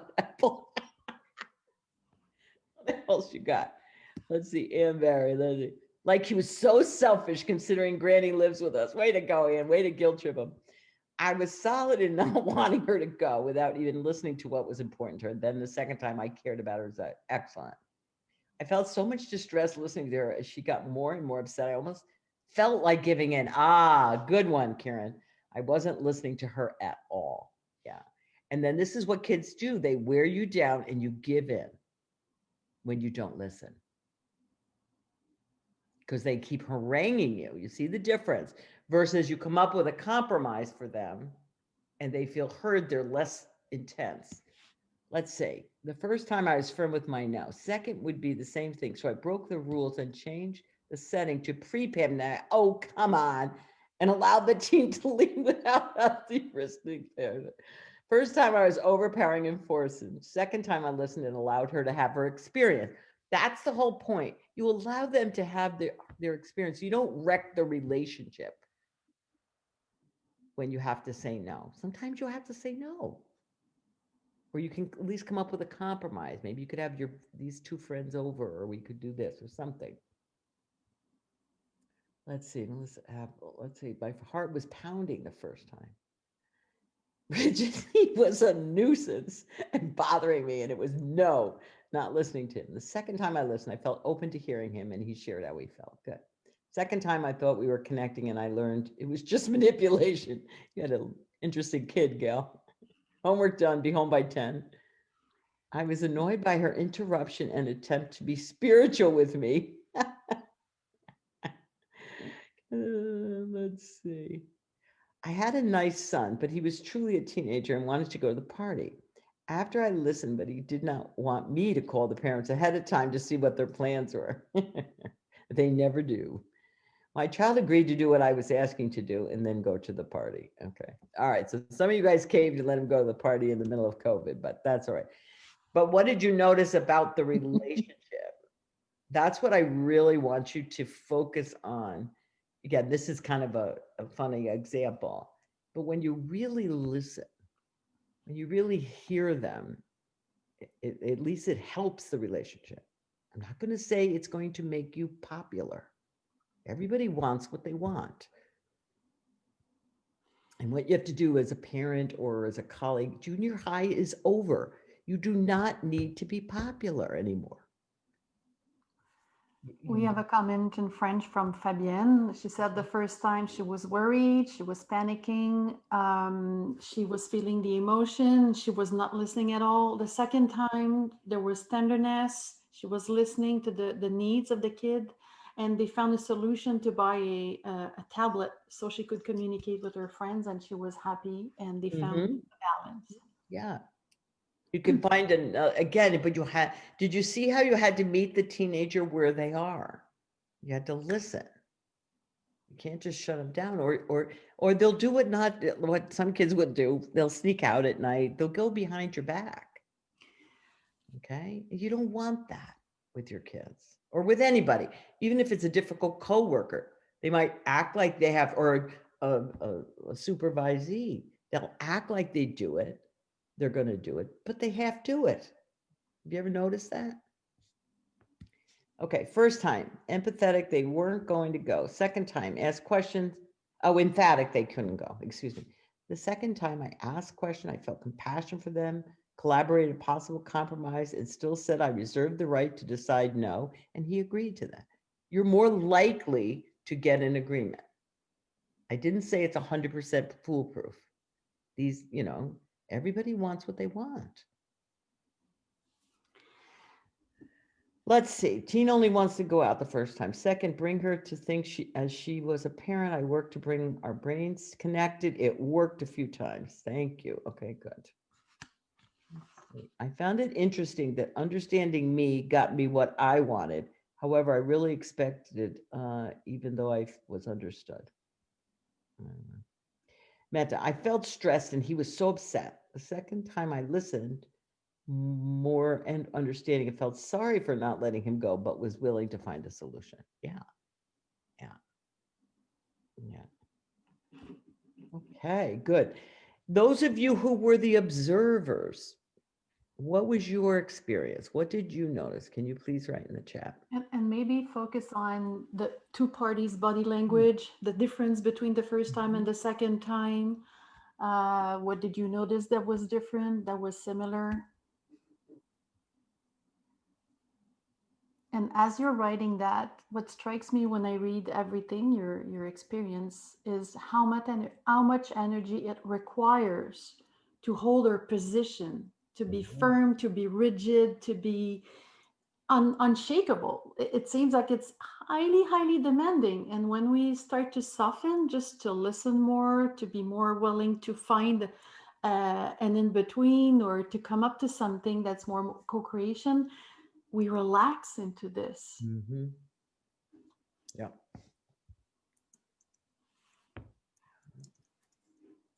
Okay, observers. First time, okay. Language shifted from I to we and the energy followed. Excellent. Both parties were thinking about achieving an outcome, and a lot of energy was being spent on stating a case versus listening. Yep.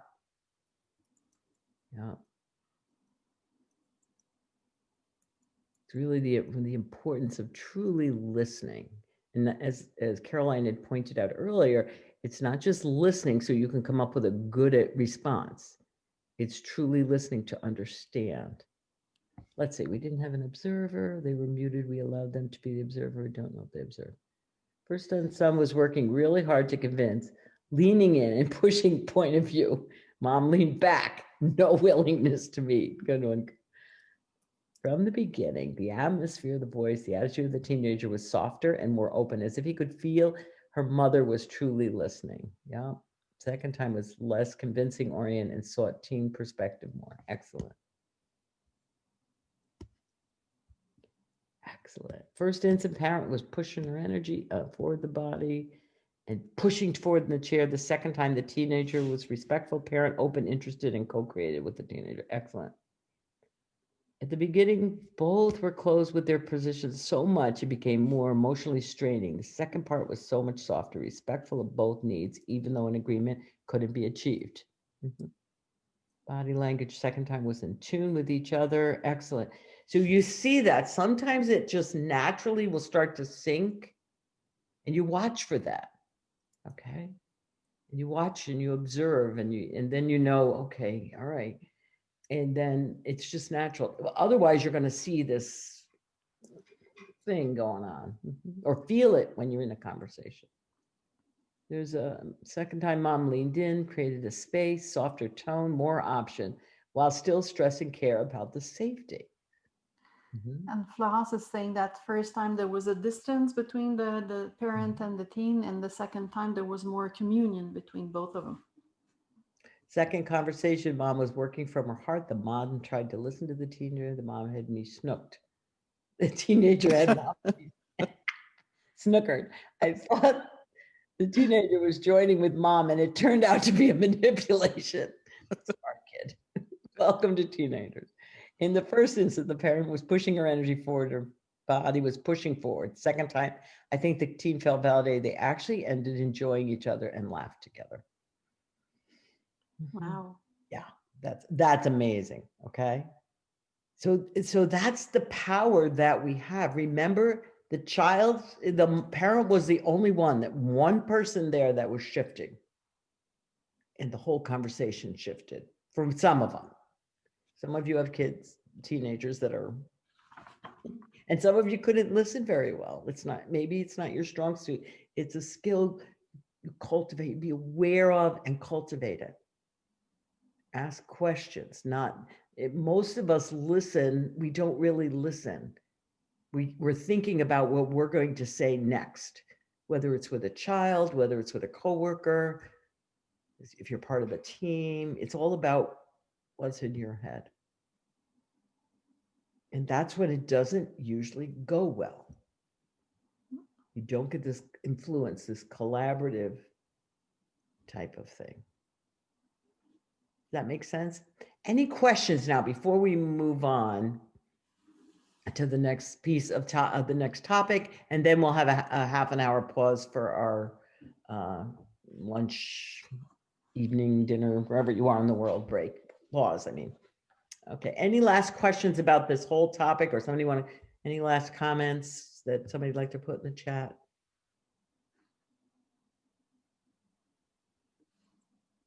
Okay, all right, good. Well, hopefully you've got it.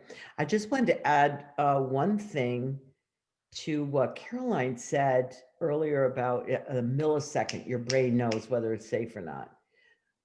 When years ago, I remember seeing some research that they took people who had been traumatized as children or had really angry parents, or, like it wasn't safe in their childhood, we could say it that way. And then other people who allegedly, I don't know where they found them, had a nice childhood. I don't know where they found them, but they this is what they said. They screened them for something. I don't know. What was fascinating was like how in those old movies, they would flip like a face and it would go from this to a smile eventually. And, like those old, I don't know what they're called, a real movie or something like that. So they found that if you grew up in a home where it was dangerous, where you always had to be on hyper alert, those people so say that was like a picture that was going to turn into a smile or a frown. Those participants in the study, and there were a lot of them, who had grown up in homes where there was trauma, they could tell on this frame whether or not, with great accuracy, it's a smile or a frown. The so-called healthy family people, they couldn't tell till over here. Mm. Okay. And it's within a millisecond. So when you're working with someone or there's been a situation where somebody, their limbic brain, their fight or flight system is so pumped to make a snap decision, they know long before most people. Mary, Be aware of that. Yes. if I may speak from a hugely traumatic background, it's more than for me, brain. You sense the energy before it even comes. Before Yeah. I drove to a new house, I could tell what was going on in that house before I walked in the door. It's a survival thing. And so somebody like that will have a higher limbic reaction and Can- lack of trust, Can mistrust. read that energy. Yeah. Mhm. Yeah. So again, as you're talking with people and they're difficult to work with, or they have to have their way, or you're not going to dominate them or whatever, and they're not still teenagers, then it's really important to have a compassion, to breathe slower, to not bring domination energy into it, to really look at where are you on the fear of domination scale. Mm. Make sense? In your communications. Mm. Mhm. Yeah. So, okay. All right, Caroline, back to you.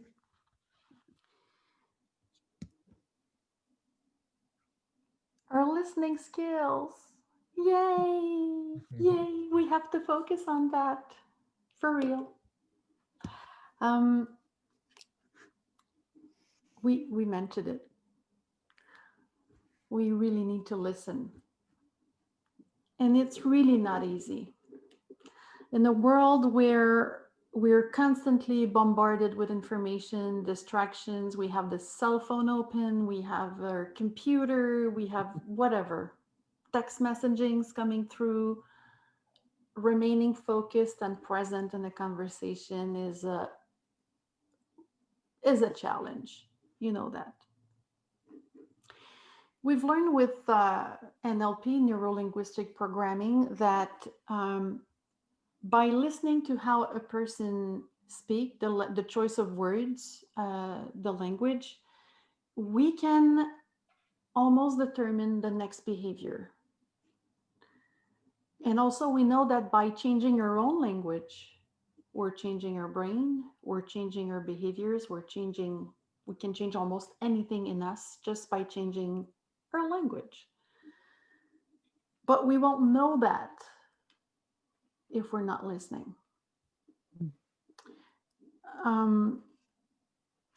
So wouldn't that be nice if imagine two people about to engage in a conversation, knowing exactly the preference of languages of the other one, so they could meet halfway, they could find a way to be in the middle and really have all the flexibility to move between one preferences to the other one preferences. That would be awesome. If we could have a device, anything that we could activate, and I'm about to start conversation with Mary, I would know exactly how I'm supposed to speak with Mary. So Mary is really with me, and vice versa. She'd know exactly how I like it. So we could just find a space, a common space. That would be awesome. Well, such a device does not exist, but we can still learn to listen to decode some preferences. And this is something that we'll do right after lunch, after the pause, or any kind of meal that we wish to take. But just before that, I'd like us to reflect on our own listening skills. And Michael, if you want to change the slide, please. I have 3 questions for you. Really just for you to self-assess. Not judging, again, judging is very useless. Just be curious. How am I? Does stress sometimes impede my ability to be truly present in a conversation? How is it impacting me? How often am I caught up in not being here fully present because of stress? Do you ever or often listen through the lens of untested assumptions? In other words, do you have a predetermined idea or predetermined, you've already decided the outcome of the conversation and you're listening with that rigid idea in your mind? So do you do that? Do you listen through the lenses of untested assumptions? Do you ever or often walk away from conversations with a lack of clarity? Conversation's over, you're not even sure what happened. Did we come up to an agreement? Do we have a game plan? Has anything changed since we spoke? So just take, let's say, a minute or two just to assess where you are now overall.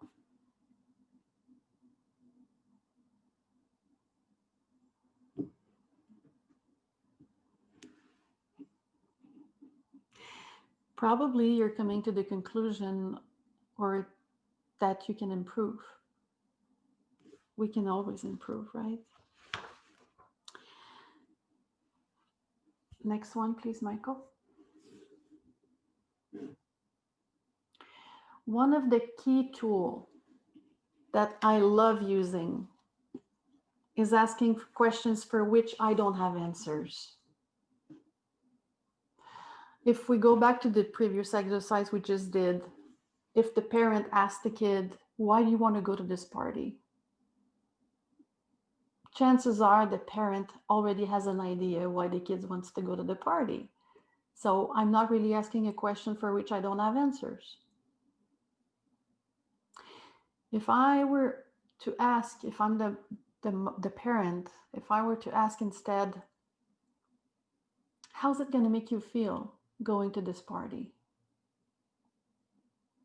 What do you truly desire going to this party?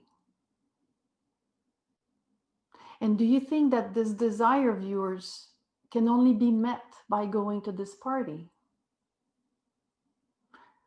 So becoming creative with our questions.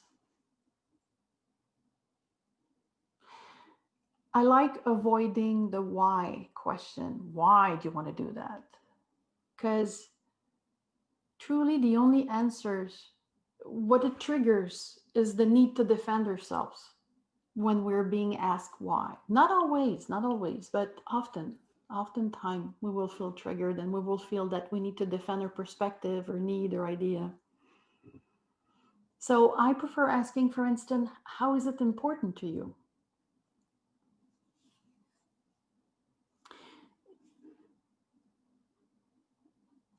And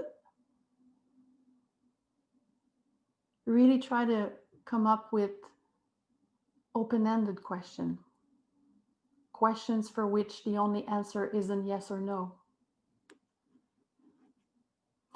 Did it go well? Yes or no. How did it go? I can expand on that. And when we give the other ones a chance to expand by listening to what's important to them, we can find the key words or the keys to come into their world, meet them at their bus stop. The more they reveal about what's important to them, the more they reveal about their own criteria, the more we have material to work with and to really come into a space of influence. So in a world where we compete with cell phones, 24 hours, Netflix, Telegram, Facebook, Instagram, it's really hard to get people's attention long enough to truly create something. Knowing what's important to them, knowing their criteria in a specific situation, knowing their desired outcome, knowing that they're looking for coming to us as their therapist or coming to us as, I don't know, their banker, their lawyer. Knowing their criteria can help us serve better also. The criteria are like the I like calling them the purple buttons. Our criteria generate an emotional response. It's like it's a positive trigger. So that's why listening, taking notes, understanding, being present, fully present, is the key to find other clues that we're going to use later in the conversation. Based on what I just shared, do you have further questions with respect to listening?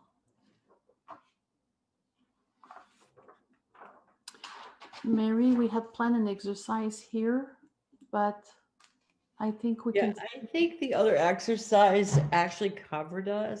Oh, Yeah. here's a question from Sonia. I think you guys got it when you were asking, the shutting down questions. You weren't interested, you weren't listening. I think you got that one pretty well. And but let's see if we have any questions. Let's see. Can you please give example of criteria? Yeah, what did you mean? Like you said, criteria has a positive experience. Yes. So say I'm about to engage in a new coaching relationship with a new coachee. Their criteria, for example, I'm going to ask questions such as, how do you choose a coach? What's important to you? Is it the availability? Is it that you feel that there's a connection between you and I? Is it based on price only? Is it based on availability? I said that. Is it location? Do you want to be having a remote coaching session? Would you rather have us meet in person, which is not really the case right now because of the pandemic? But so in a specific situation, I ask questions to make sure that I do understand how it's going to go. Another example I can give you. When I used to work in finance a long time ago, my last boss wanted everything to be easy. Every solution that I had to come up with had to be easy to implement, easy to communicate, that was one of his main criteria. And I knew that because he told me a lot of times. He didn't tell me it never said that's my criteria. But because I paid attention to the language, the words that he kept repeating over and over again, the word easy was there often. So I took a note for myself. Easy, he needs everything to be easy. So guess what I did? Every time I was solving something for him, I would say, that's easy. That's going to be easy. Whether or not it was going to be easy was not important. What I knew is that in his perception, it had to be easy. Mm-hmm. So that's an example of a criteria. How does that apply to in facilitating a group? Well, when we facilitate a group, it's the criteria will be global.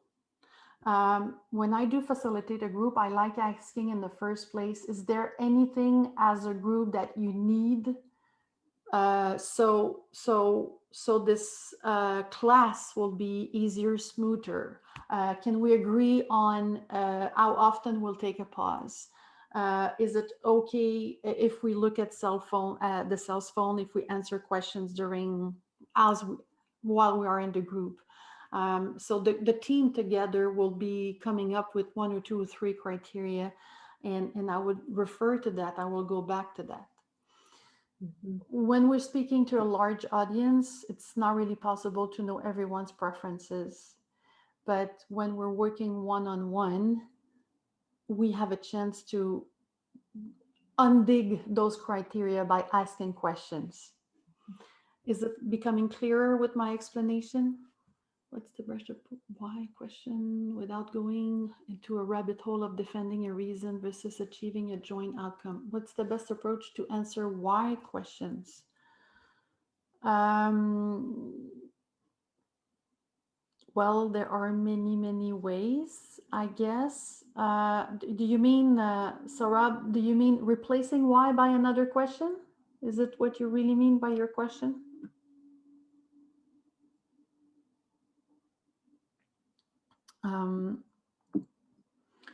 Other example of criteria.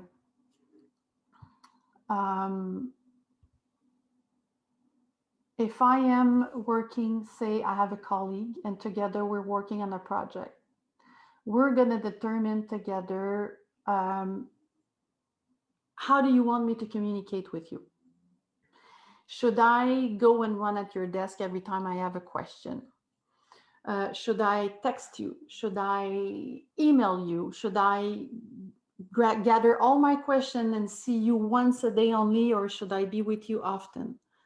As soon as I have a question, I go to you.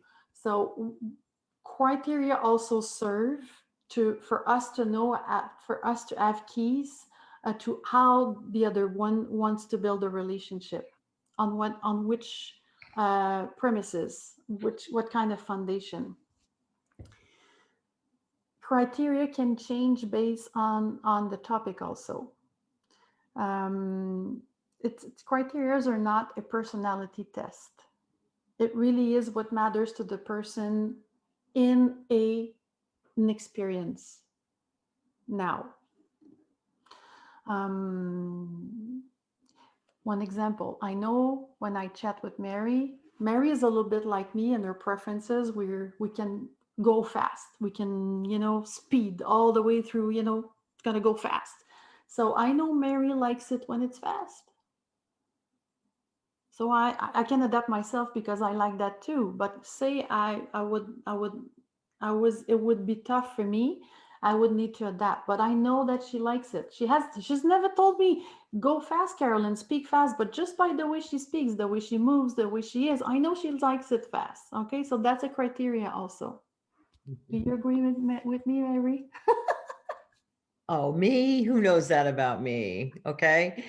And we're gonna, this is really a lot of what we're gonna speak of after the pause. Where do you hear this information she has? So you can really identify and listen to what is someone's style of communication, because there's different styles, So if you're with me, Caroline's working with me and she calls and she wants to talk blah, blah, blah about, I don't know, something that's going on in Canada, and I have a stack of things to do. And she didn't ask me, by the way, if I have time to chat about whatever.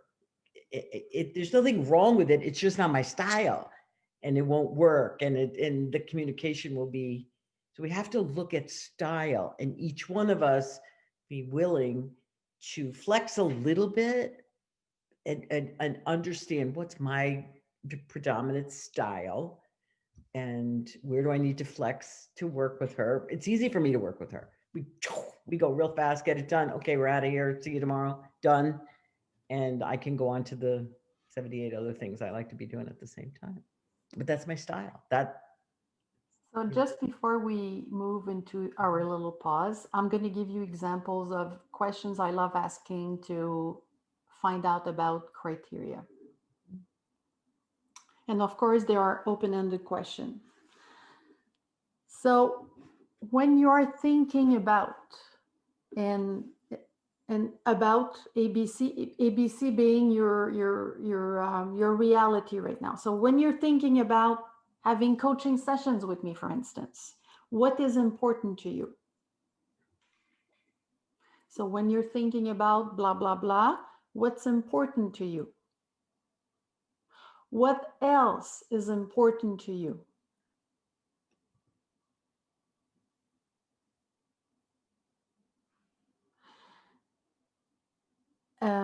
How would you like to feel when our conversation is over, when we have resolved this, when we have found the solution for our problem? How would you like to feel?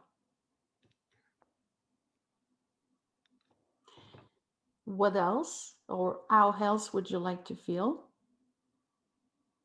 How will we know together if our interaction was successful? How would you like me to assist you? How can I serve you? These are elements, the answers you're going to get from asking those questions. And I'm going to repeat them. I know I went fast, but you're going to have, like, I was going to say meat on the bone. Many of us are vegetarian, but you know the image, the Flintstone with the big bone, he had a lot to eat. That's what you're going to get. You're going to get a lot of material. So when thinking about whatever situation we're having, what is important to you? What else is important? Because never assume that you're going to receive everything with the first question. What else is important? Use silence. Silence is your best friend. There's a lot happening in silence. Never push to have an answer. Never. Let the person take the time. How would you like to feel when ABC is complete, resolved, fixed? What else do you wish to accomplish? How will you know that ABC was successful? How can I assist you? How would you like me to serve you?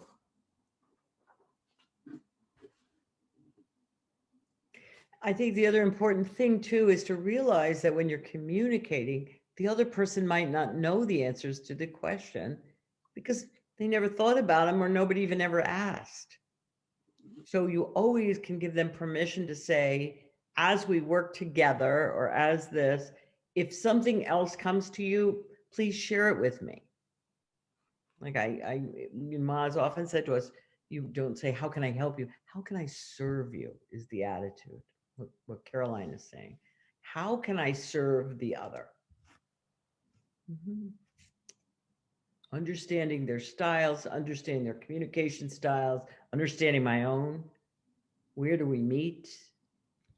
How can we work together?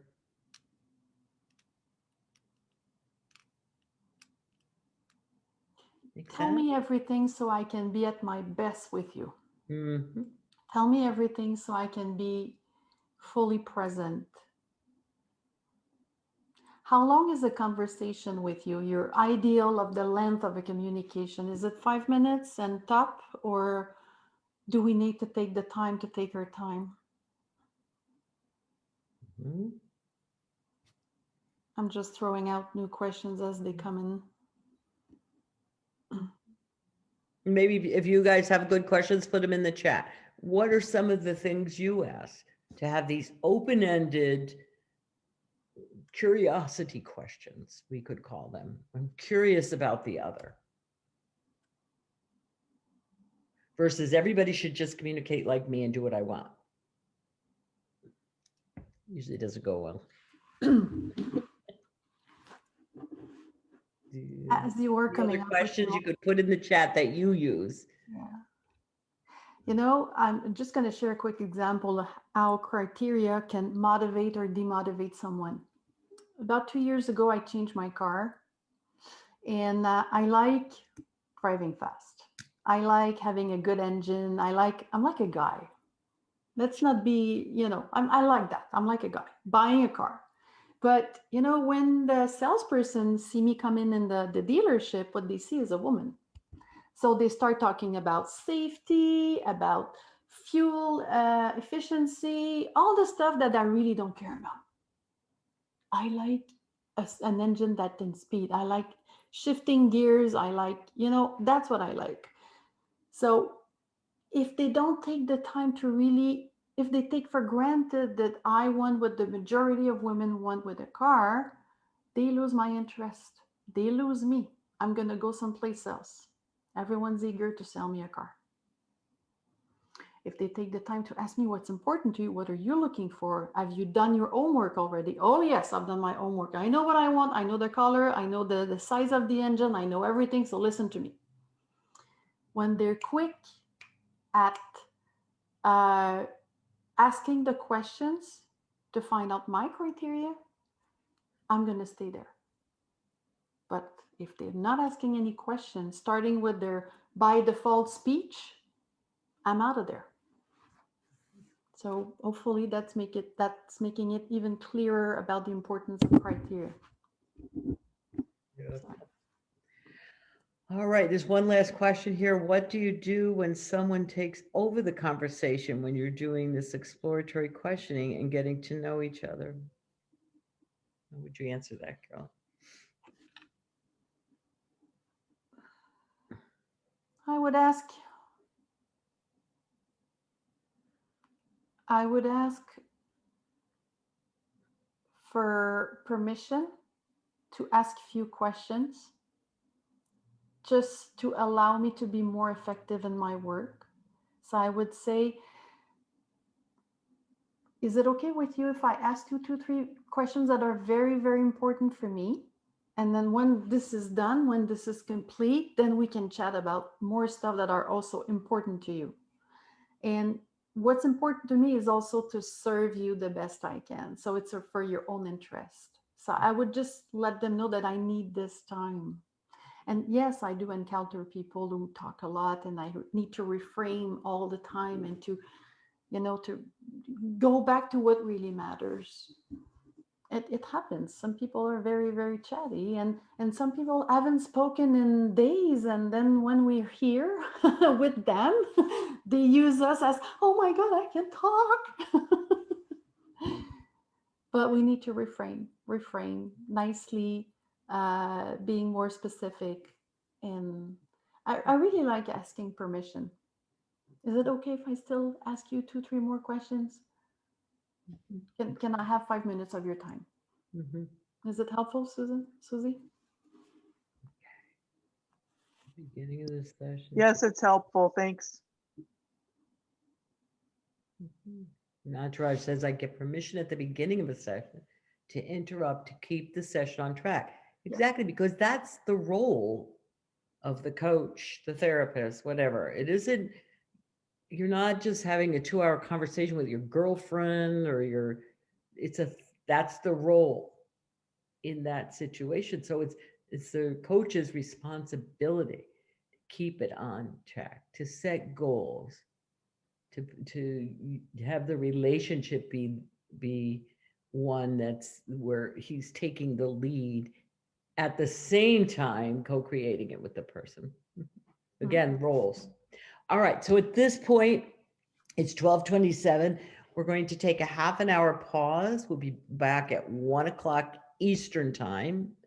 Really invite you to, if you can, get outside. I heard there's some snow in Denver though, but wherever you are, get outside, move around, move the body, eat, feel nourished.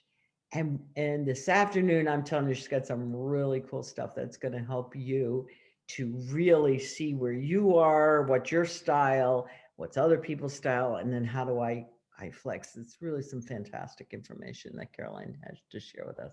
So we'll see you back in a half an hour. Okay, thank you, JJ Saima.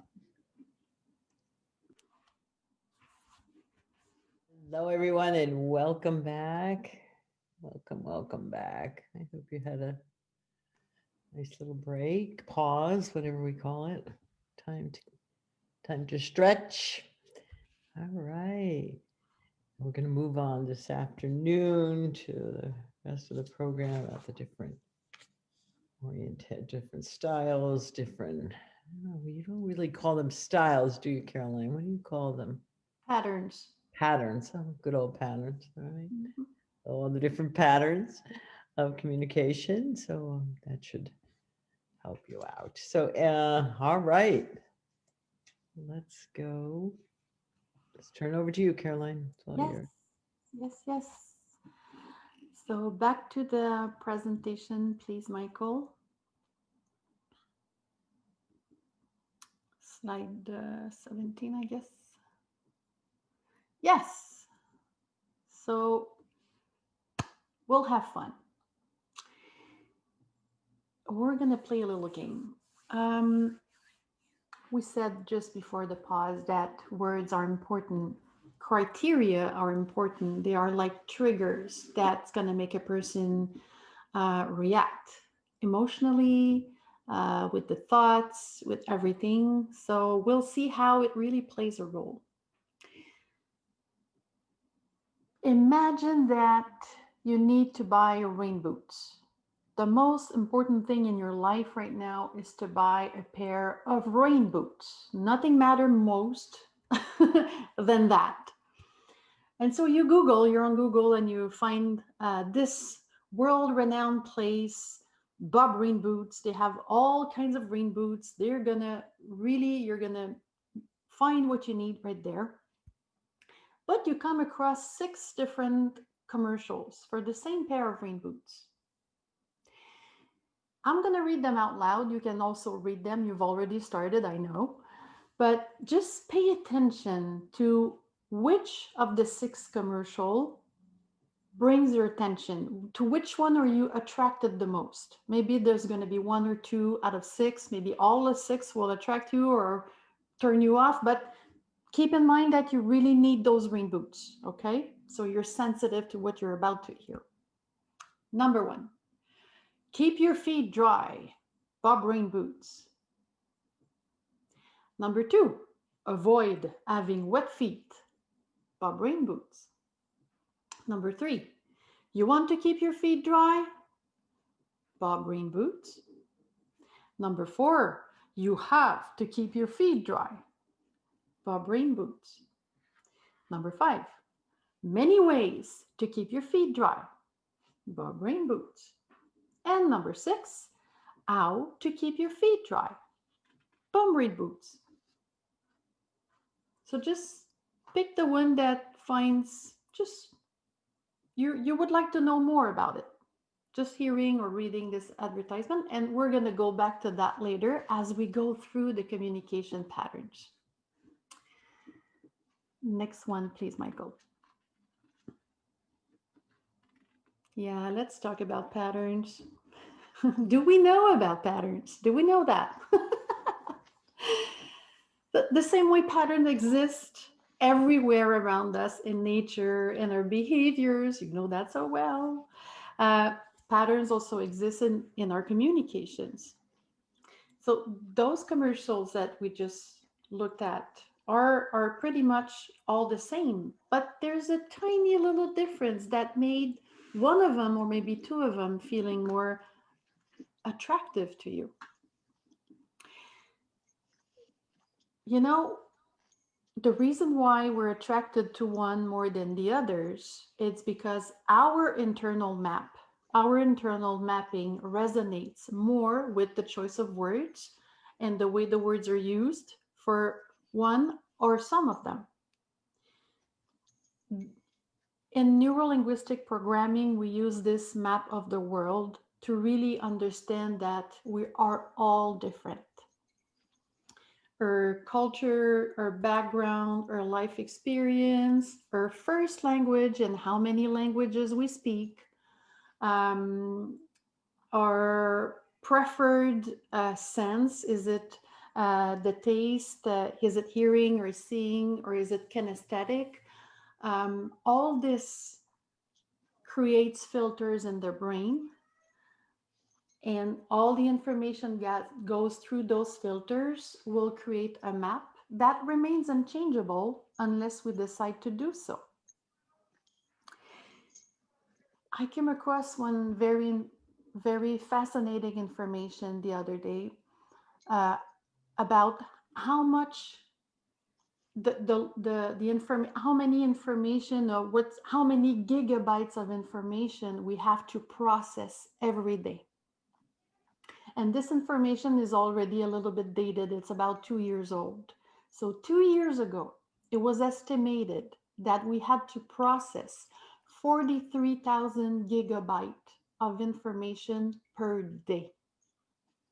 43,000 gigabytes of information per day today is the equivalent of a person living in middle age, what that person had to process through during his or her whole life. So one day for us is the equivalent of a life of a person living in the middle age. So our brain doesn't have a choice but to skip information, distort information, generalize, becoming almost lazy about all this information because it's literally impossible to process it all.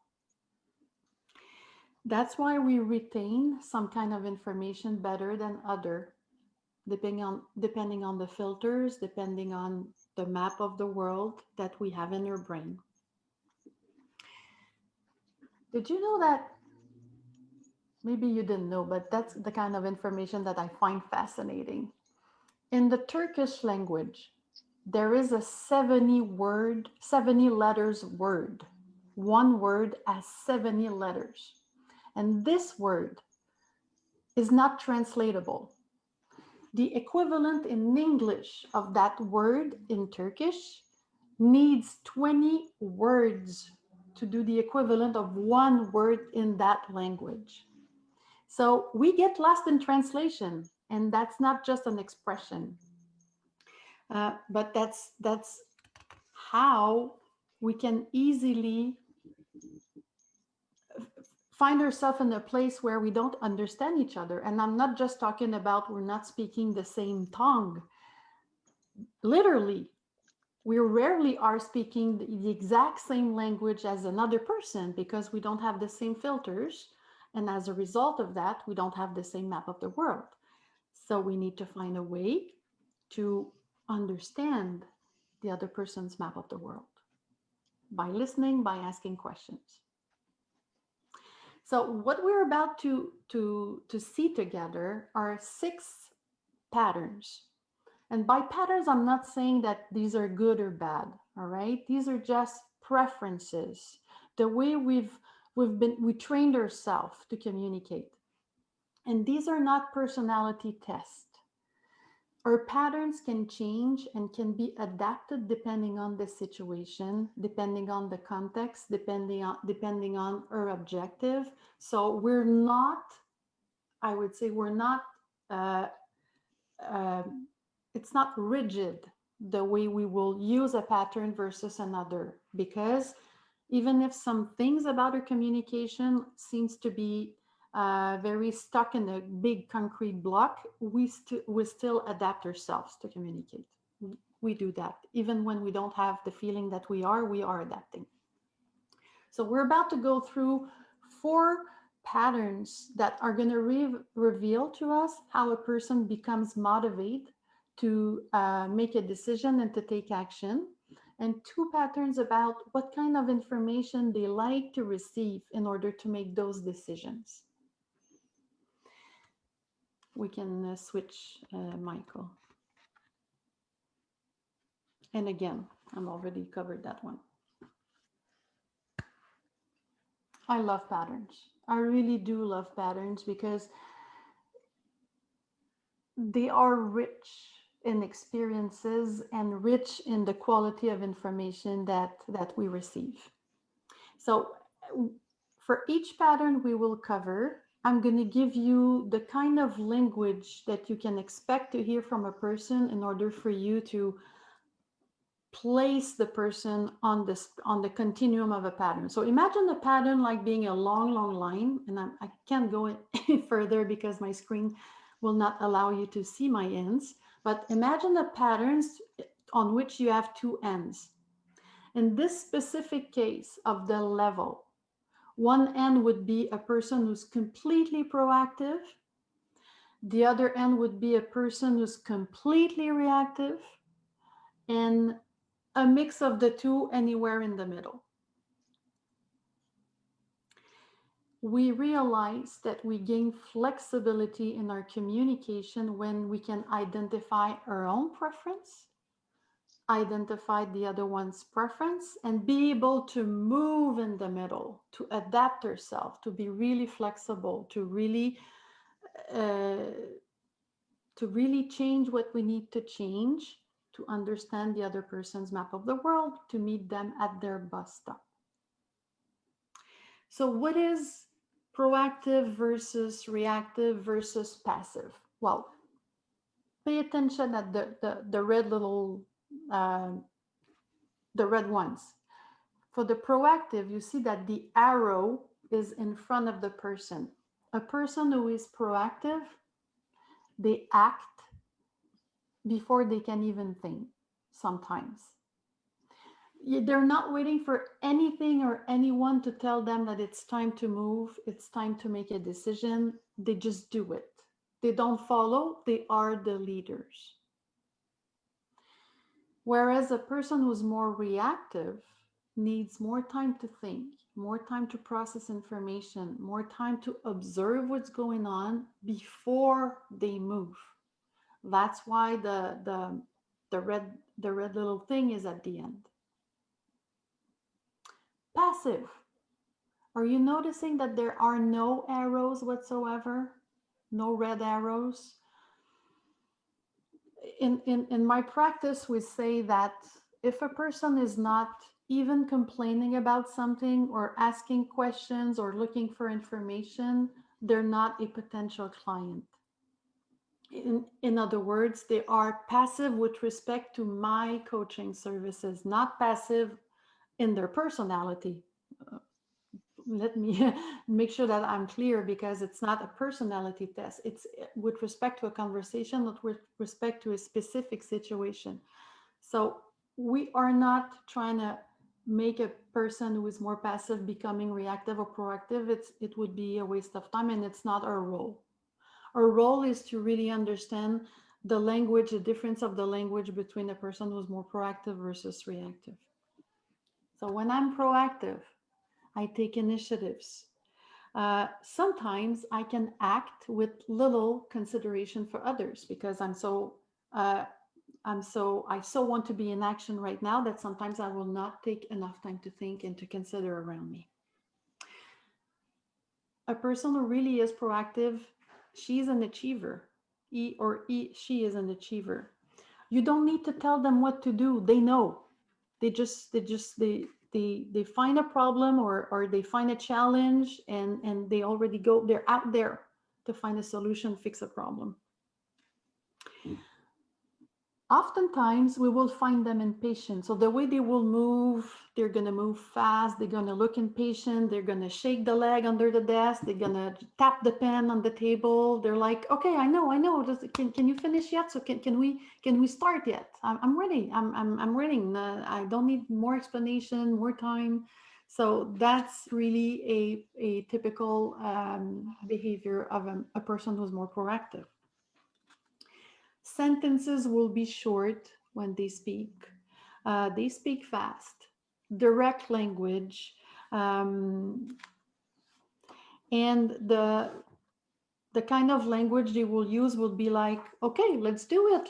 Why are we waiting? Go, go, go. I'm gonna take responsibility. We don't have time to lose. Let's go, let's do it. So it's really obvious that they like being in action right away. No time to wait and no time to waste.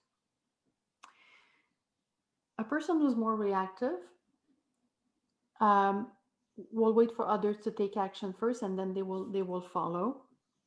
They need to assess, they need to analyze the situation, and they have the better be safe than sorry kind of motto. Others can become impatient around them if they take too much time to make decisions. But when they do make a decision, they have gone through every possible outcome. So they know what they're doing. They feel that they know what they're doing. They will speak slowly or slowlier than my proactive ones, make longer sentences, use verbs like, I will think about it, I will analyze it, let me go through this, let me come back to you later. They can sit down for a longer time. They're more patient. They would rather, very interestingly, they would rather send emails than calling people. Indirect way of communication, because if I want to call someone and the person picks up the phone already, I will have to chat with her and maybe I'm not ready. But if I send an email, I'm delaying the conversation, I'm delaying the response. So I'm buying time, so to speak. So I will wait for, or maybe if lucky, we can do, that's the kind of language that we will hear them use a lot. Think about it, I'll get back to you. So when we hear those words, that's indicators for us of the good words to use to really reach out to them, to enter their world, enter their map of the world. So if I want to motivate a reactive person to take action, knowing that they will need to process through information, and I do want to respect that, but at the same time, I need this analysis on my desk eventually, or I need this response. I will say, take all the time you need, but I need I need your response by Tuesday morning. But really take all the time you need to process information, to go through everything, but I really do need this information. And when I'm facing a person who's really proactive, always eager to jump into action, and I want them to consider that, can we look at all our options before we jump in? We can say something like, okay, I know it's important to you to start right over, but why don't we just consider quickly, they like that word, quickly, all our options to make sure that we've picked the right one, and then boom, let's go, let's do it.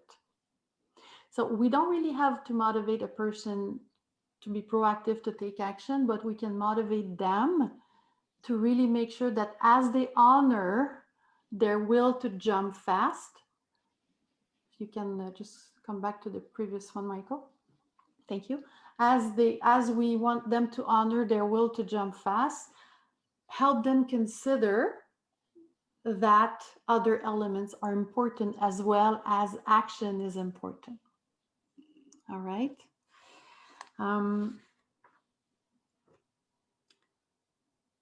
All right, I think I said everything that really mattered. Okay, we can look at the next. Caroline, how do we work with, go back a sec, Mike. How do we work with a passive person? Like, I know you're saying as a coaching client, you wouldn't maybe take them on, it might not be a match, but what if you have a passive partner or a passive child? They just don't, or coworker, what, is there a strategy for that? The only thing useful is to make them at least complain about something.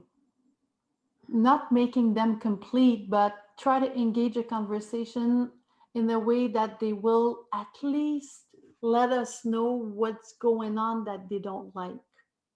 When I'm passing, I'm not involved. There's a reason why I'm not involved. Is it because I don't feel that I have the space to express my need? Is it because I'm feeling discouraged that whatever I'm going to do, nothing's going to work? There's a reason behind passivity.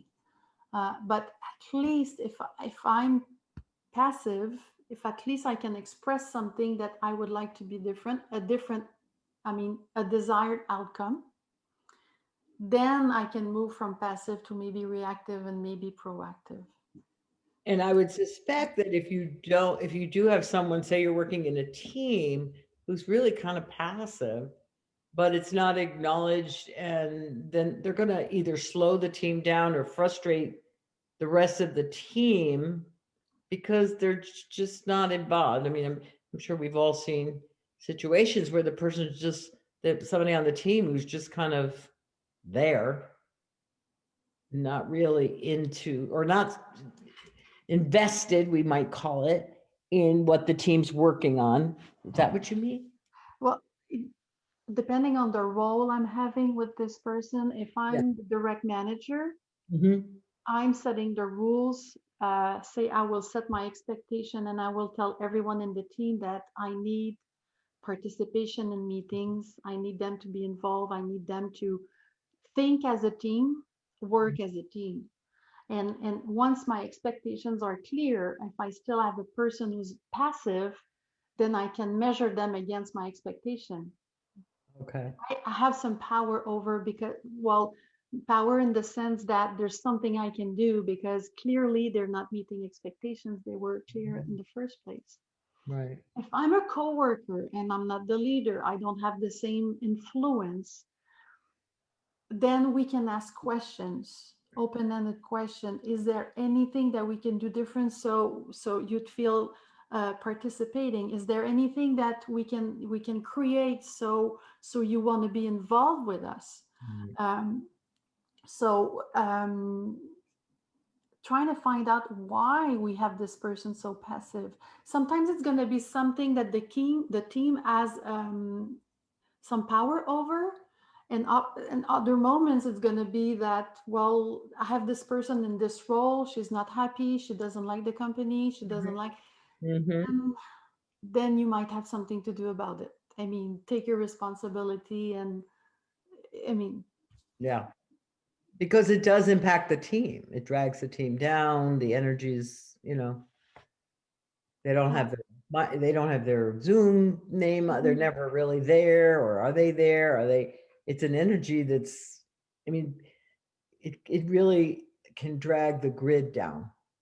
or if the rest of the team is highly functioning, I mean, doing well together, and the more passive person feels the gap, they will either try to go join them where they are because the need for community is stronger than personal need or as equal as personal need, or they will self-eject themselves. They will feel that I'm definitely not part of this team, don't want to be part of the team. I think I should try to find something for me.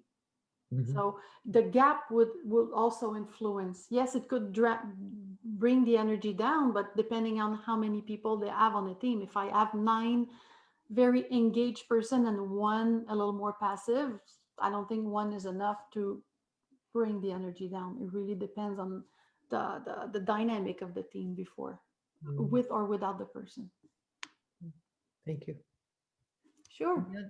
Any questions about this? This is an excellent thing to ponder, everybody. Yes, it can be, Melissa, level of engagement, but also level of, I would say, behavior. Mhm. Behavior in the sense that, am I behaving in a proactive way or in a more reactive way? It seems a passive also provides a space, much like a painting in which one needs a place for the eyes to rest. It can be that. It can be that. When it's a group, a person who's more passive could go unnoticed because of the size of the group, and it won't influence much the spirit. But when we're one-on-one, let's say with my spouse who doesn't want to talk, or my teenager who doesn't want to be present, then we need to find out why they are passive, and maybe it's just temporary. When my son was living with me, I used to know when it was the right time to reach out to him and when he needed his personal space. And I would respect that as much as I could. I found out very, very quickly that it was useless to try to force a conversation with someone who doesn't want to talk. Unless it was a really, really urgent matter, really important matter that couldn't wait. But when the conversation can wait, we're better off waiting and waiting for the passive person to just leave the passivity mode and just starting an interaction again. All right. Next one, please. Okay. The direction of my motivation. Am I aiming to move towards an objective, a goal, a benefit, a success, or am I aiming to avoid a problem or fix a problem? Again, that's another pattern. Imagine a line, a direction. One end is being super, super moving towards something, and the other end is super, super avoiding something. And I can be anywhere in the middle. So your own preference can be one extreme or the other, or anywhere in the middle. And the person you're in conversation with can also be one extreme to the other, or any place in the middle. And we pay attention to how they speak to try to figure where they are, a little bit as if we could move a cursor along the line. Oh, okay, I think she's here, so I'm going to try to meet her or him here. That's the goal of paying attention to language. When we are goal-oriented in the way we speak, it's gonna show because we will be talking about obtaining, gaining, succeeding, including, success, being the best, being the first, having more of, having less of. So the language is very, very revealing the preference here. Whereas when my preference or the communication preference is to avoid problem, the language will be around avoiding. So I want to avoid this. I want to stay away from blah, blah, blah. I don't want to have to deal with. I want to get rid of. I want to fix a problem. I want to solve the problem, find a solution. Find a solution would be more moving towards, but avoiding problems, fixing problem really is the key language of the direction. I'm mixing up all my pages here. What other example did I want to give you? Body language. When we are speaking with someone who's looking for gaining something or moving towards something, they will move towards with their language. The hands are going to go forward like, as if they wanted to grab something. They're very expressive with their hands. It's like in their front, they pointing something, you know, the hands are very involved and it's always in the front. Not always, but most of the time in front of them. Keep your feet dry. Bob's Rain Boot commercial #1 addresses to people who are moving towards something. Keep your feet dry. That's your goal. That's what you want to do. So if you recognize yourself as someone who preferred #1 out of the 6, probably in some of your, it's not a personality test again, it's a preference, but maybe you are a person who looks to achieve goals more than fixing problems. So keep your feet dry is the language that indicates a direction that we're moving towards something. When we prefer avoiding problems, we're going to be focusing on what is it that we want to avoid. I can be organizing my desk to be on time at my meetings, or organizing my schedule. So I can be organizing my schedule either to be on time or to avoid being late.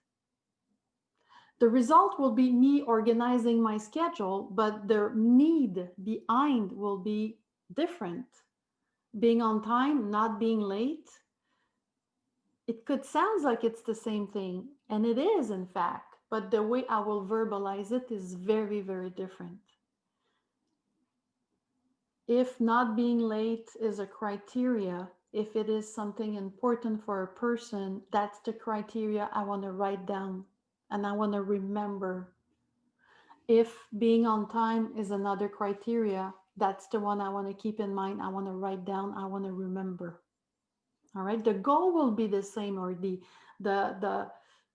outcome will be the same, but the reason behind is different, and that's the reason behind, that's the trigger to make a decision. And we're emotional about the trigger.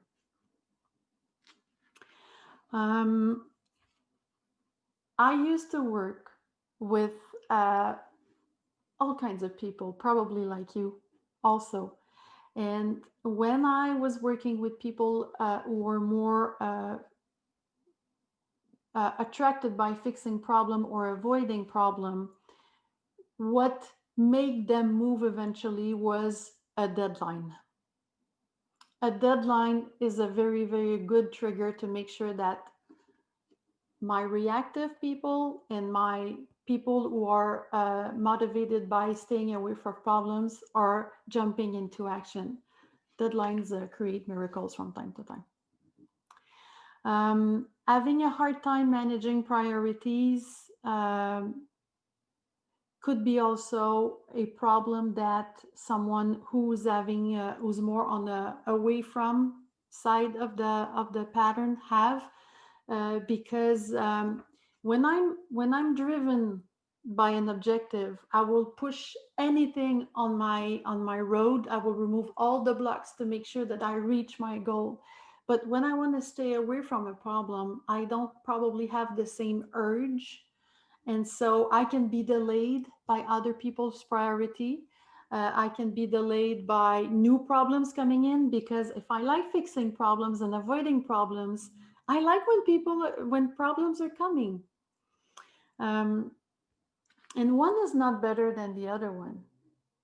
If I take my example, when I was Chief Finance Officer, I used to love fixing problems much more than working on strategy. And sometimes that's why I was so good under pressure, because I love fixing problems. But when I had to think about strategy and goals, that was tougher for me. I had to switch my mindset. I had to move on my own preference to be the person who was also able to fix companies' goals and to fix strategies to meet those goals, to reach those goals. The language, again, we pay attention to the language, because that's the key that we're going to be reusing to make sure that we are being understood while communicating. So they will talk, by they I mean people who prefer to avoid problems and fixing problems. They will talk about potential problems and pitfalls. They will stay away from what they don't want. And they love gauging the risk before of a project. So they're really, really good quality insurance people, or people making sure that a process is perfect. When I prefer to avoid problem, my body language will be more like surrounding around me, like it's more expensive, it's more everywhere around me and less in front of me. So the way they speak is also different, the way they move is also different. And pay attention to the word because. Because is a justificator to, because is the justification, will reveal the justification behind the move or behind the action. So the word because will reveal either what they want to achieve, what they want to avoid. When my son was going to high school, I knew that for him, not being late was a big, big deal. So I would never wake him up in the morning saying, you're going to be on time this morning. That wouldn't trigger him any motivation. But if I would say, you won't be late if you wake up now, that sounds something for him. That was resonating with his preference. So when I talk about criteria, that's what I mean. The goal is that the kid is on time at school. It doesn't matter if you think that it's better for him to be on time or not being late. What matters is that he prefers not being late than being on time. Am I making myself clear with this distinction between moving towards and staying away from a problem? Because it really is a matter of language. So if you want some clarity, you can ask questions in the chat as I'm reviewing to make sure that I haven't forgotten anything important that I want to share with you. And as you are thinking of your question, I'm noticing that there are some professional fields that by default are more moving towards, for example, sales, where we are a salesperson. By default, we're more motivated by goals, by achieving something, right? Whereas if I'm a doctor, well, not every doctor, but the traditional medicine is more oriented to fixing problems, to avoiding problems. In a restaurant, it's more 50-50. I want my client to be happy. I don't want to poison them. So it really depends on the field. An insurance company is a stay away from, right? We buy an insurance for any kind of insurance to stay away from trouble. We're not gaining anything by that.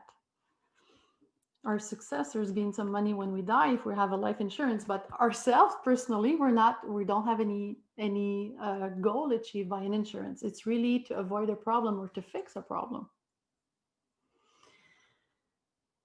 So cultures or professional fields can have their difference, their, I would say, meta or big patterns. But us personally, we do have also our preferences. Can see any benefits to being passive?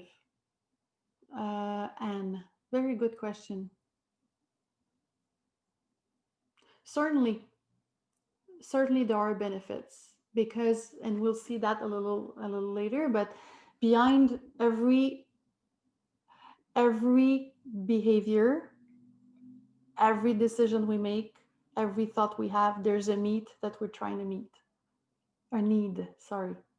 So certainly there is a need for someone to be passive. Do I need to regroup? Do I need to just withdraw a little bit because it's too much, it's overwhelming? I feel that I cannot deal with the situation. There's always a need behind every behavior. So yes.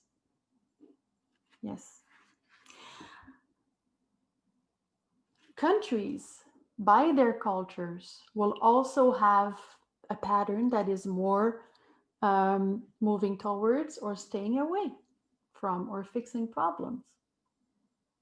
Can you think of, I don't know, if I'm asking USA, would you say that the USA are more moving towards or avoiding problems kind of culture? Overall, not going into politics, but just,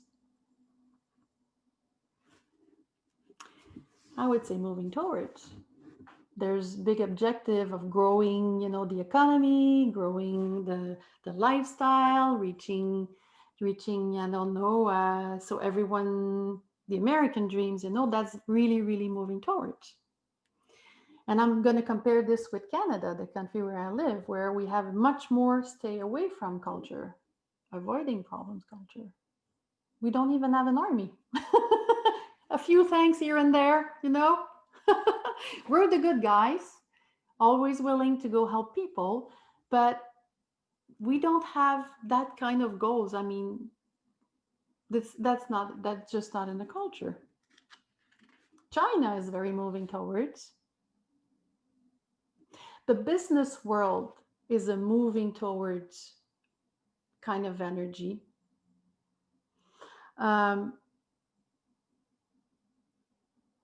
And the people acting in the business world have both, can be both. So the overall business world is really focusing on growing, reaching goals, expanding. But each person individually can have a different way of going about it. Norway, yes, moving towards. Yeah. Okay, I think for this pattern, unless you have questions. Oh, yeah, a couple of more examples. Do I eat healthy to avoid being sick or to be in good health? To be able to do everything I want to do? Why do I eat healthy? Am I moving? Am I changing my house to be closer to work or to avoid traffic? Am I changing job to have a chance to get a promotion or to never have to deal with this horrible boss again? Keeping and planning a tight schedule, is it to be organized, to be more effective, or to avoid being unorganized? So it's not so much the final behavior that we can observe that's going to reveal the preference. It's really by asking questions that we're going to find out why is it that you're moving? Why are you changing job? Not why, but what makes you change job? What makes you choose this over that? Okay, so the key teaching here is that let us not draw fast conclusion just by observation only. Let us be curious and ask questions to find out the real why behind the behavior or the decision. Do you remember number 2, Bob Rain boots? Avoid having wet feet, right? So I don't want to have wet. This is going to be talking to people who wants to avoid having wet feet. Where the first one was keep your feet dry. Then same result. Okay. Are we good? I guess we are. So we're going to move to the next slide. I like this one a lot. Source. What is the source of my motivation? Am I my inner guru? Do I know everything? Or am I relying on other people to make up my mind? So internal versus external. People showing an internal pattern are the source of their own motivation. Only them can judge the quality of their own work. Only them know whether they have done a good work. They want to decide for themselves. They have created their own internal standards and they will likely or very, very rarely revise them. Only they decide. A negative feedback will create a doubt in their mind, not about the quality of their work, but about the other person's ability to discern.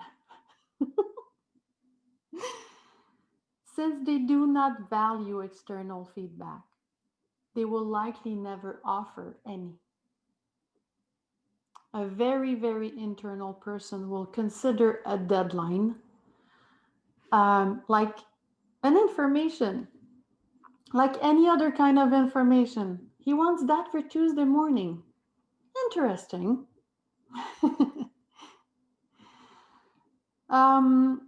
My supplier is telling that your product is not the best on the market. My supplier is telling me that your product is the best on the market. Let me be the judge of that.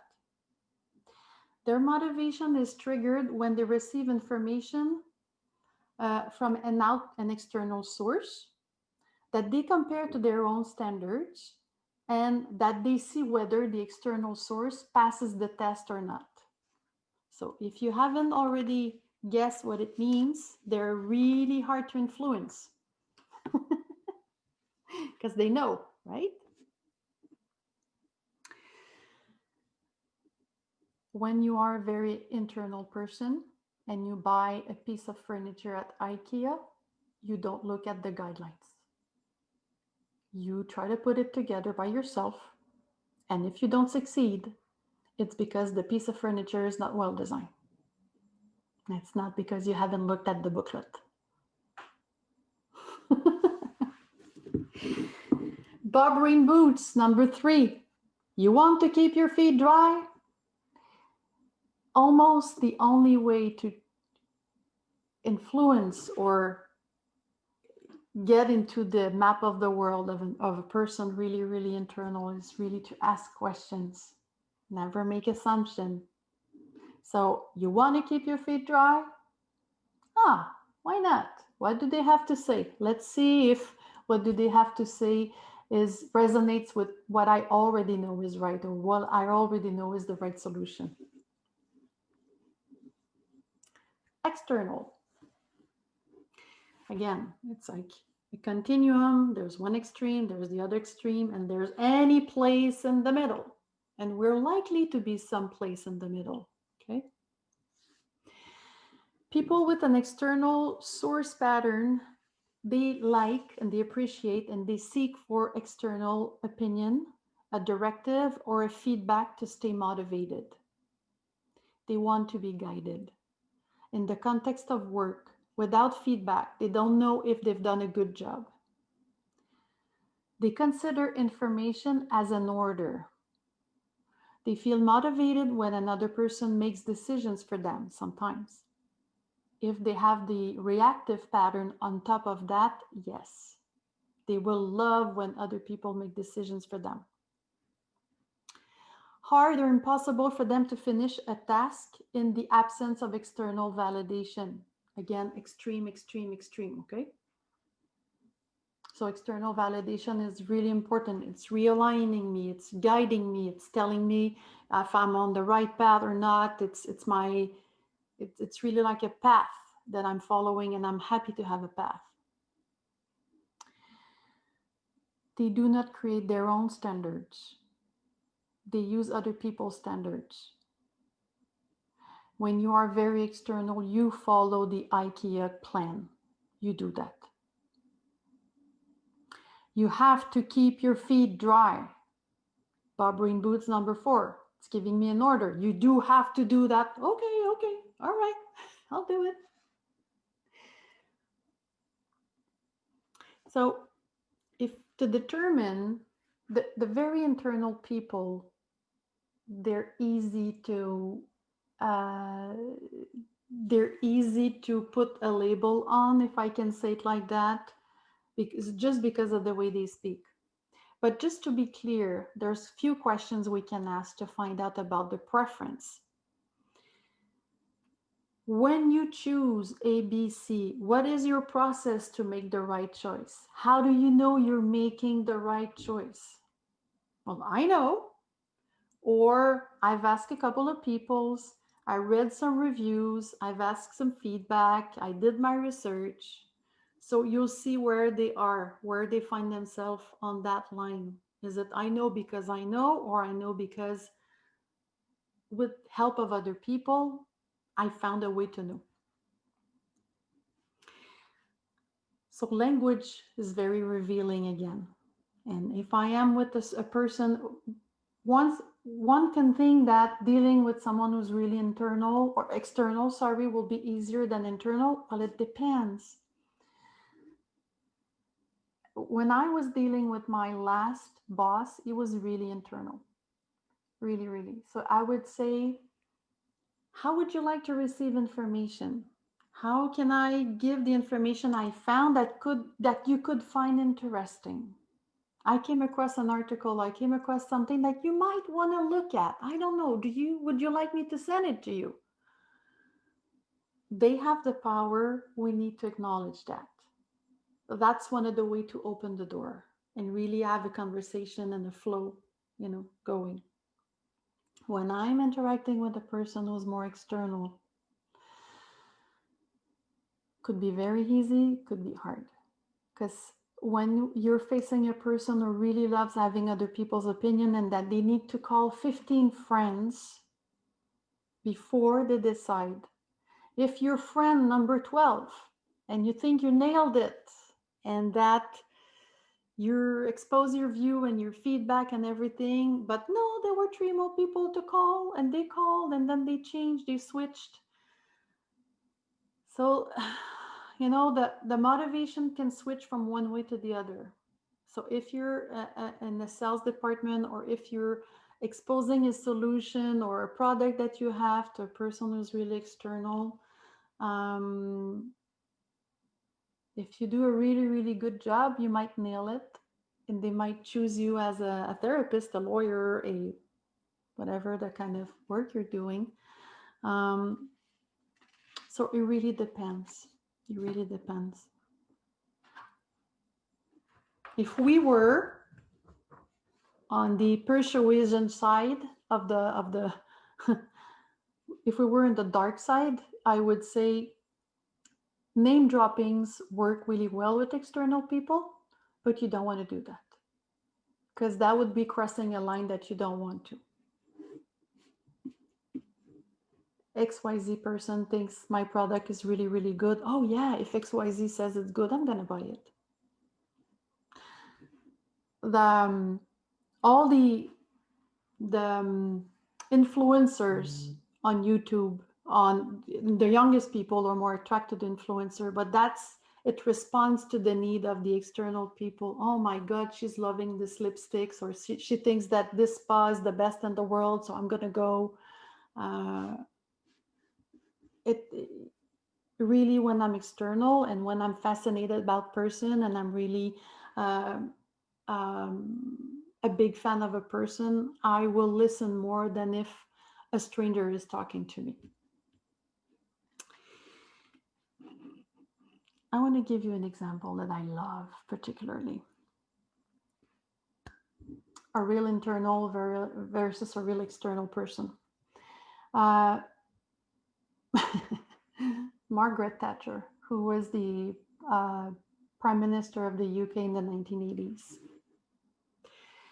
At some point, all the people from Commonwealth, they had to vote to either put some restrictions on South Africa because of apartheid or not. So there was 50 countries voting. 49 were pro restrictions to force South Africa to change and, switch completely from changing their internal policy. So 49 people or 49 votes out of 50 said yes, go for that. One person said no. Mrs. Thatcher. And when she was asked, how come you're voting against? How comes everyone is saying yes and you're saying no? And her response was, I cannot explain why everybody else don't know what they're doing. So that's an extreme case of being completely internal, completely, I would say, waterproof or other people's opinion proof. I mean, we could call this addiction to being right, Mary? But sometimes it's not that. So I just want to make sure that we're not confusing. It's really those two patterns are different, but wow, you have to have you got to believe in you when you say that everybody else is wrong and you're right. Okay. Question so far with this one? With the source, internal versus external.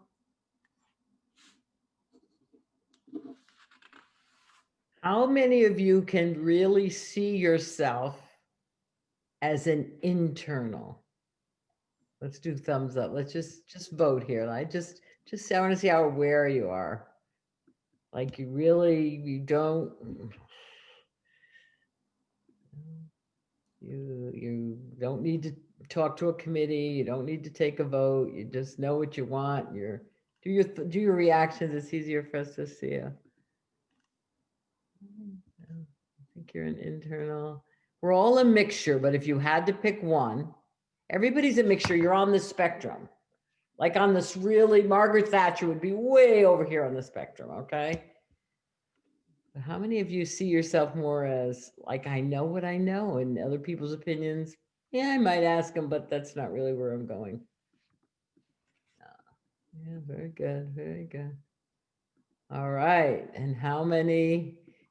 All right, we'll take those hands down for a quick second. Yes, it depends on the situation, I know, but if you take just a poll of your life in general, how much do you know? Just pick.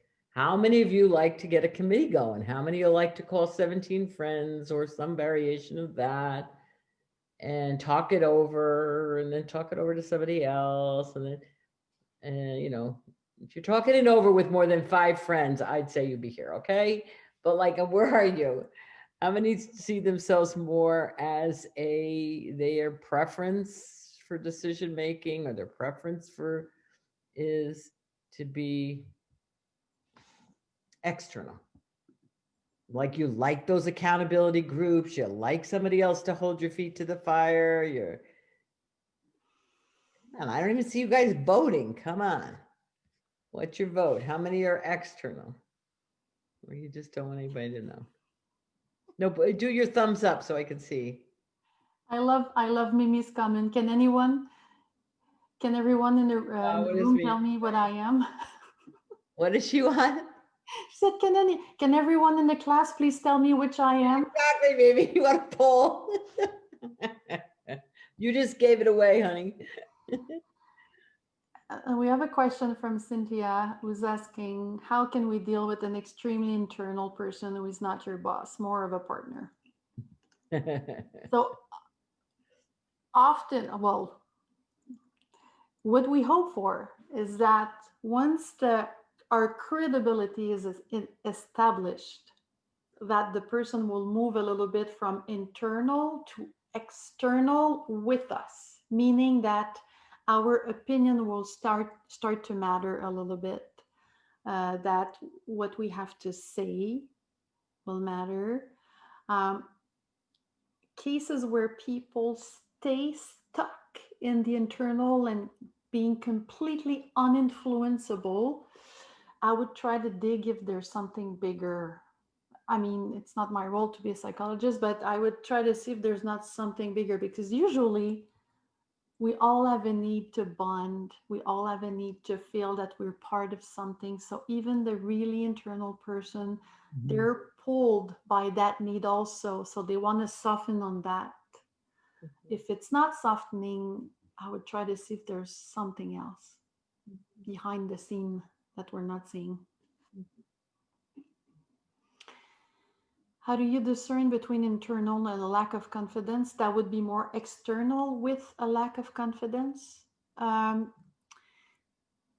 People really internal can lack confidence as well. So it's not related. I can come across as super, and Mary, we know that, super, what's the word?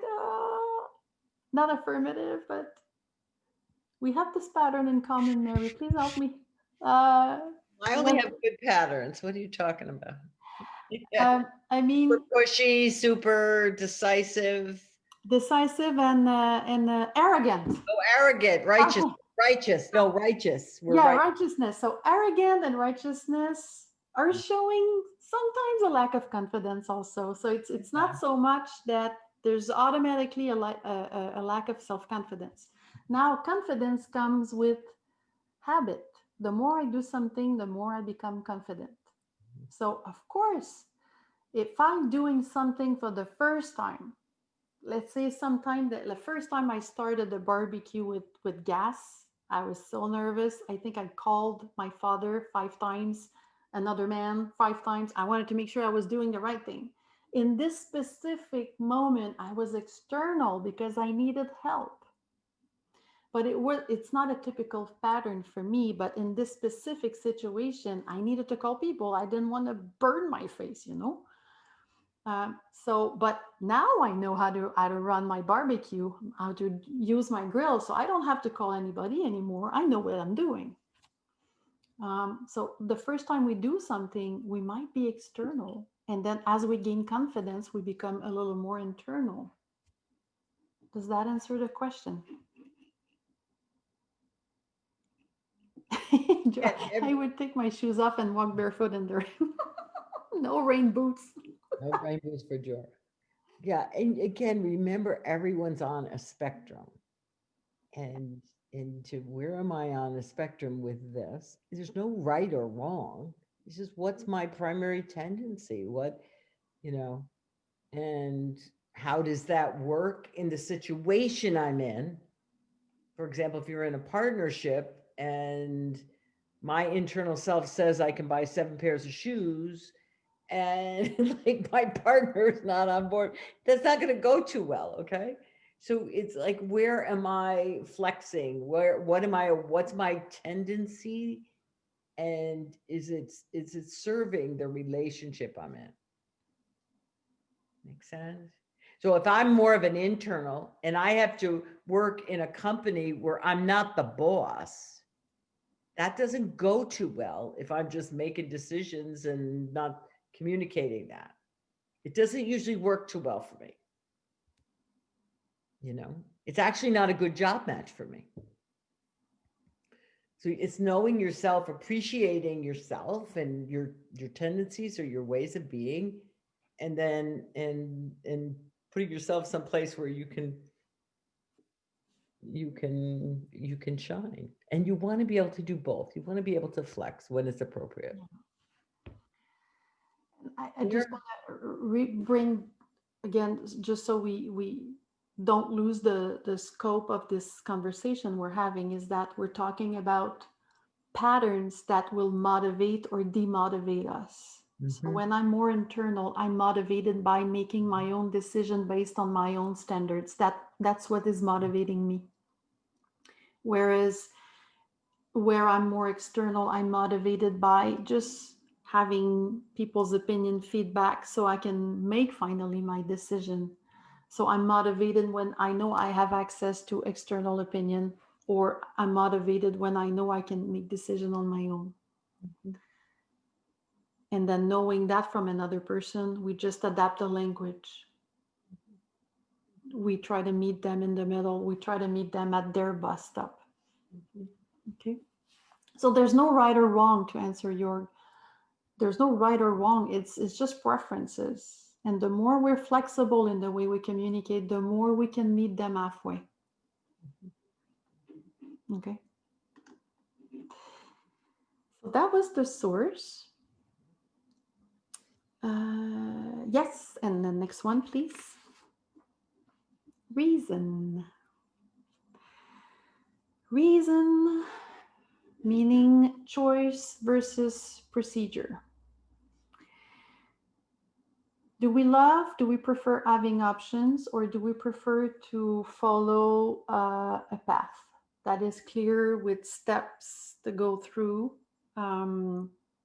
Again, motivation pattern. When we're buying, negotiating, we're often in the option mode. When there's a deal, we switch to procedure more with the paperwork. What I mean by that is, I'm going to give you the car example again. I go to the dealership, I know the car I want, I have options. So I want this color for the outside of the car, I want another color for my seats, I want those options, and I pick and I choose. So when we are buying something, we often love having options, so we can choose. So the process of buying is really, really option driven. But as soon as we've concluding the sale, we fall into procedure mode. We're gonna, I don't know, fill out a contract, sign the papers, give the credit cards, put it on the machine, enter the PIN number. It's really, really procedure. So one process can move from option to procedure. How do we know that we're dealing with a person who loves having options? Well, they're motivated by opportunities, possibilities of doing things different. They are excellent at inventing new procedures, which they will rarely follow.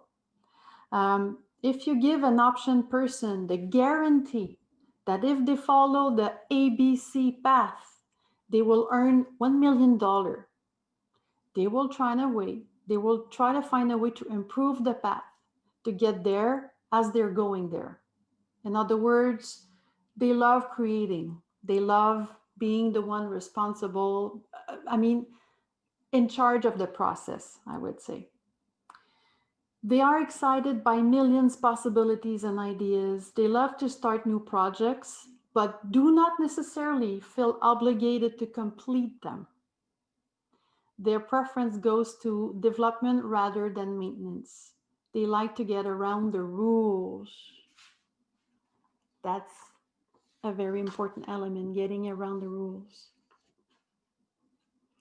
Sometimes they have trouble committing themselves because they perceive that they will reduce their options later. I'm a good example of that. Committing myself for a dinner with friends in 3 months from now, are you crazy?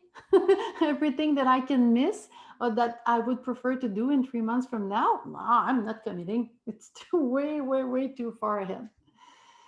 In an extreme case, a person who prefers having options will do everything they can to avoid deciding, especially when combined with the reactive pattern. It's very stressful for an option person to have a procedure to follow. Many ways to keep your feet dry. Bob Rainboots, number 5. I'm giving you options. I'm giving you many ways to keep your feet dry. Are you intrigued? Would you like to know more? So those words are suggesting that they will have options. They will be able to choose amongst choices. They will be deciding.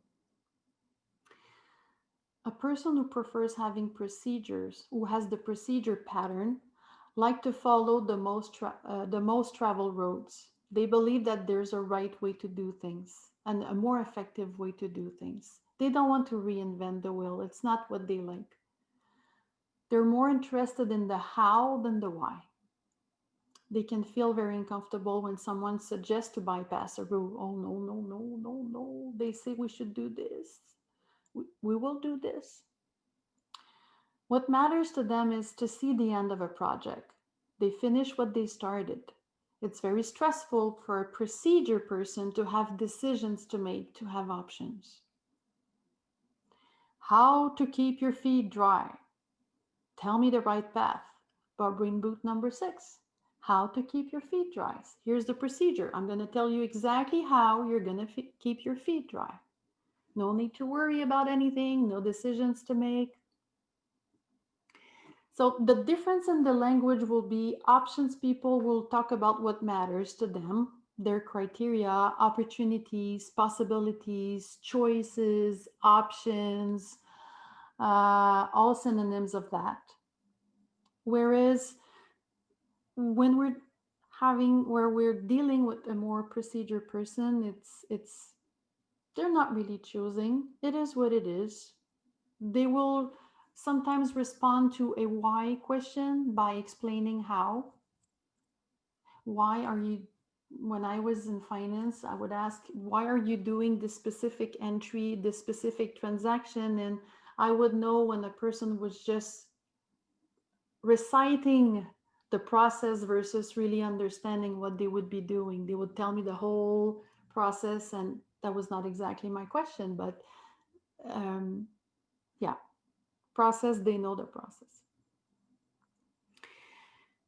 In coaching, therapy, or fields like that, the option people could change their goals many times. And I see that, I know that. What am I here for you? How can I serve? And the goal at session 1 is ABC, the goal at session 2 because DEF, and then session 3, J, whatever. So it's our role to bring them back to the original goal, but goal can change, priorities change, as the feeling are changing. Process people will take a great deal of time explaining why they are where they are. The history, the process of explaining a situation matters to them, so they will tend to explaining it to us. If you want to seduce or to be in touch or to really create something, create a field or a conversation with an option person, give them as many options as possible. Let them know that you will do something special for them. Something that you usually don't do for other people, because it's important to them, it matters. If you want to really enter the world of a more processed person, walk them through the next step so they know what's coming. They will appreciate it. So it really is an art to define when it's time to show that there are options and when it's time to show that there's a procedure. And some people are really good at facing the unknown. Other people prefer where they know clearly what's going on. So it's, again, us that we're adapting the language to meet them where they are. I think I missed the last bum read boots. Yeah, how to keep your feet dry is a procedure. In restaurants, McDonald's is 100% processed restaurant, right? You don't get to choose anything. The Big Mac is the Big Mac, the whatever nuggets are the nuggets, and it's a predetermined package that you're buying, and if you're lucky, they might change something, but it's not their business model. It's completely processed, and that's why they're so effective. Whereas Subway is more an option kind of restaurant. You go there, you pick your bread, you pick your meat or your veggies or your fish, and then the salads and everything. So you are more the one deciding what you're going to eat. You have limited options, but yet you do have options. IKEA, I like referring to IKEA, is also a process store, right? There's even arrows on the floor to guide us. We're entering in some space, and if we follow all the arrows, they'll make sure that we cover the whole square footage. We're gonna go everywhere to make sure that we don't miss anything, any good deals. However, did you notice the little shortcuts at IKEA's that we can go from the kitchen to the, I don't know, the bathroom, because there's our doors that allow us to skip the whole process. So they know that even though the process is a very good way for them to stay in business and be profitable, they will lose some people if they force everybody to walk all the arrows on the floor. So they have adapted themselves. Good salesperson will tell you, if you want to be successful, you need to follow a procedure at selling with consistency, and you will nail it. If you are an option person and you feel the need to reinvent the wheel, you won't be that successful. In some areas in the sales business, once you've established your own standards that are working for you or your own magic touch, you stick to it. All right. Do we have questions on this one?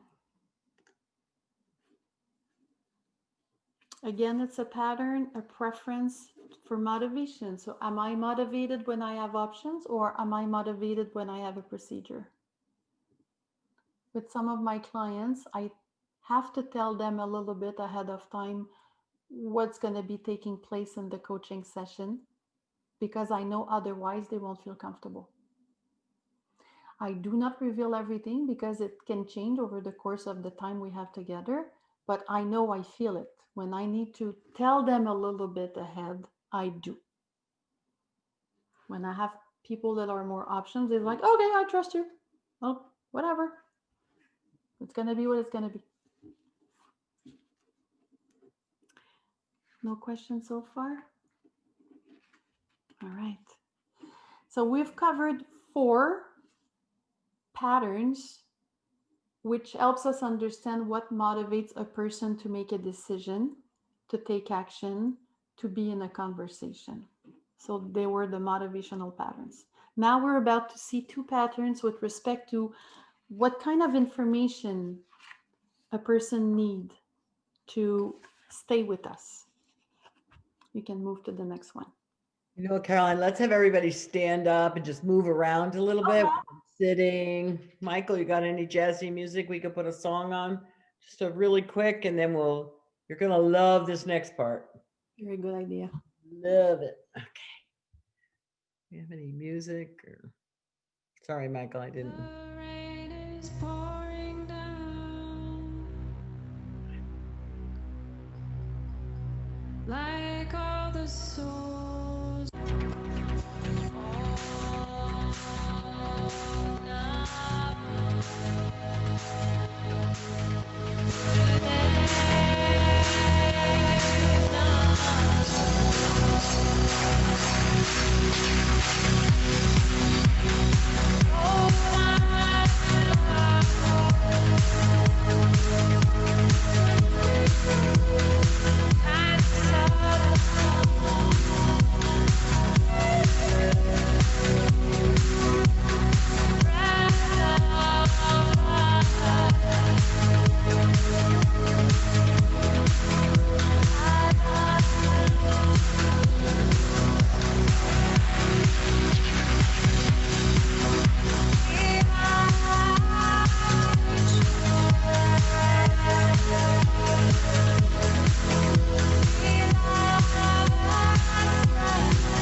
right.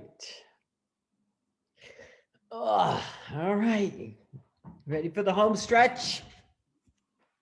Down the home stretch. All right. You have some slides, Michael, when you can get them up. Thank you. And the next one, please. Okay. What level of information a person prefers? Do we like it big picture, or we like it very, very detailed? We call it being general versus being specific, and anywhere in the middle.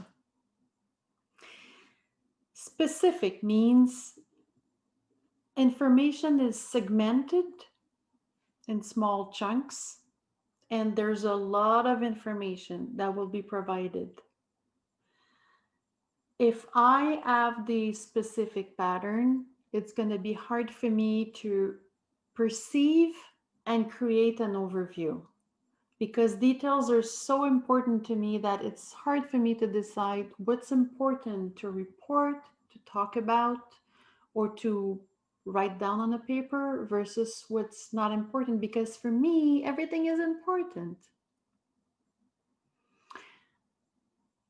That's why I'm so good in areas of my life where details are very important. People with the specific pattern are excellent at organizing events, managing complex logistics, because they don't miss anything. They don't miss a beat, they don't miss any detail. They could feel sometimes that they never receive enough information from the person they're speaking to.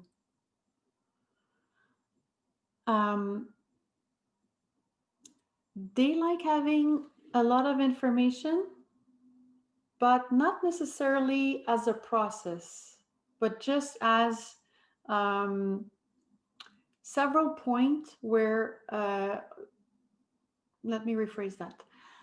When we saw the process pattern before, it's a road, it's a path, it's a way to get to destination effectively and quickly. And I could have several points where I need to make a decision in a process. It could be either if this and this works, you do this. If this and this work, you do that. Okay. For specific people, there's an order: A, B, C, D, E, F, G, and so on and so forth. If they're interrupted right in the middle of telling something, they will tend to start over at A. It's difficult for them to pick up where they left the last phrase, that the last sentence that they said. So it's really from A to B.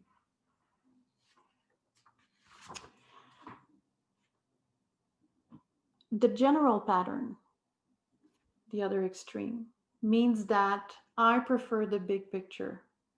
I prefer to see the overall concept, not so much interested by the details. I can focus on details, yes, but only for a short period of time, because my interest is not there. That's not what I like. It's tiring me when I have to focus on details. Because I see the big picture, sometimes when I speak, I can sound chaotic, because I can start from the end, going to the middle, going to the beginning, going back to the middle. There's no specific order to bring information.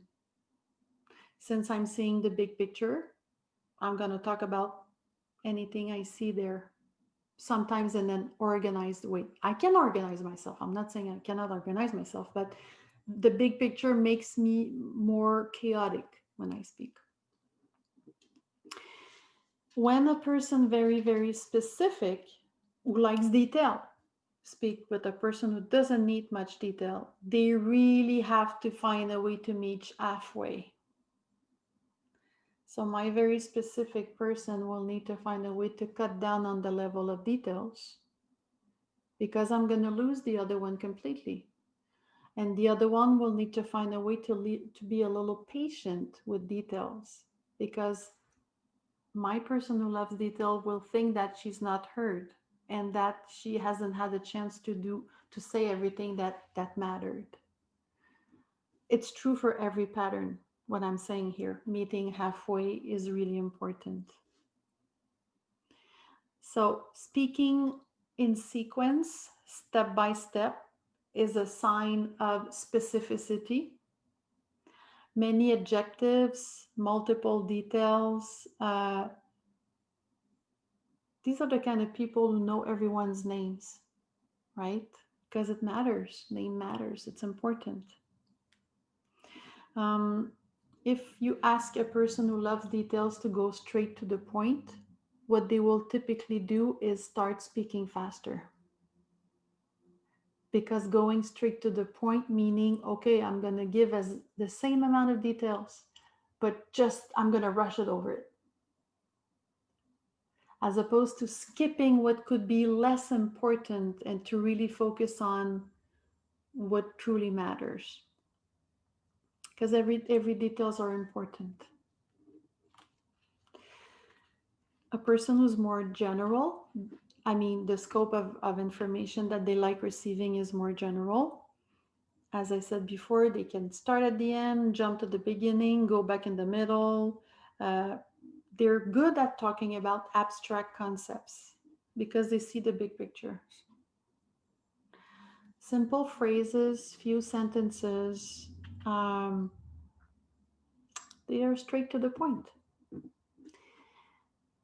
Would you like to add, Mary, maybe an example that we talked about with that specifically? Oh, which one? Well, people like this, especially me, I'm like definitely a general big picture person.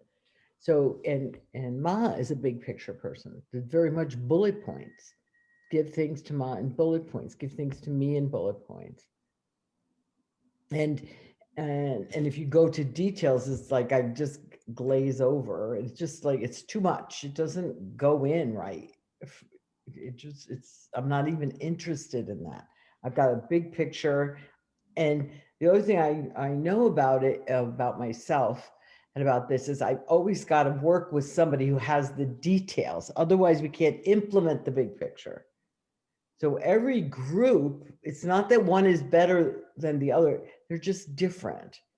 And to make something work, you have to have your specific person who knows everybody's name and remembers numbers and doesn't mix things up like that. The other thing, I think it was you and I were talking about, Caroline, is you really have to know roles. Like, what is your role? So if your boss is a big picture person and you go with all the details, it's just not going to work. You really want to go. And if they've asked you for bullet points and you give a lot of doilies or you speak around it, it just isn't going to work.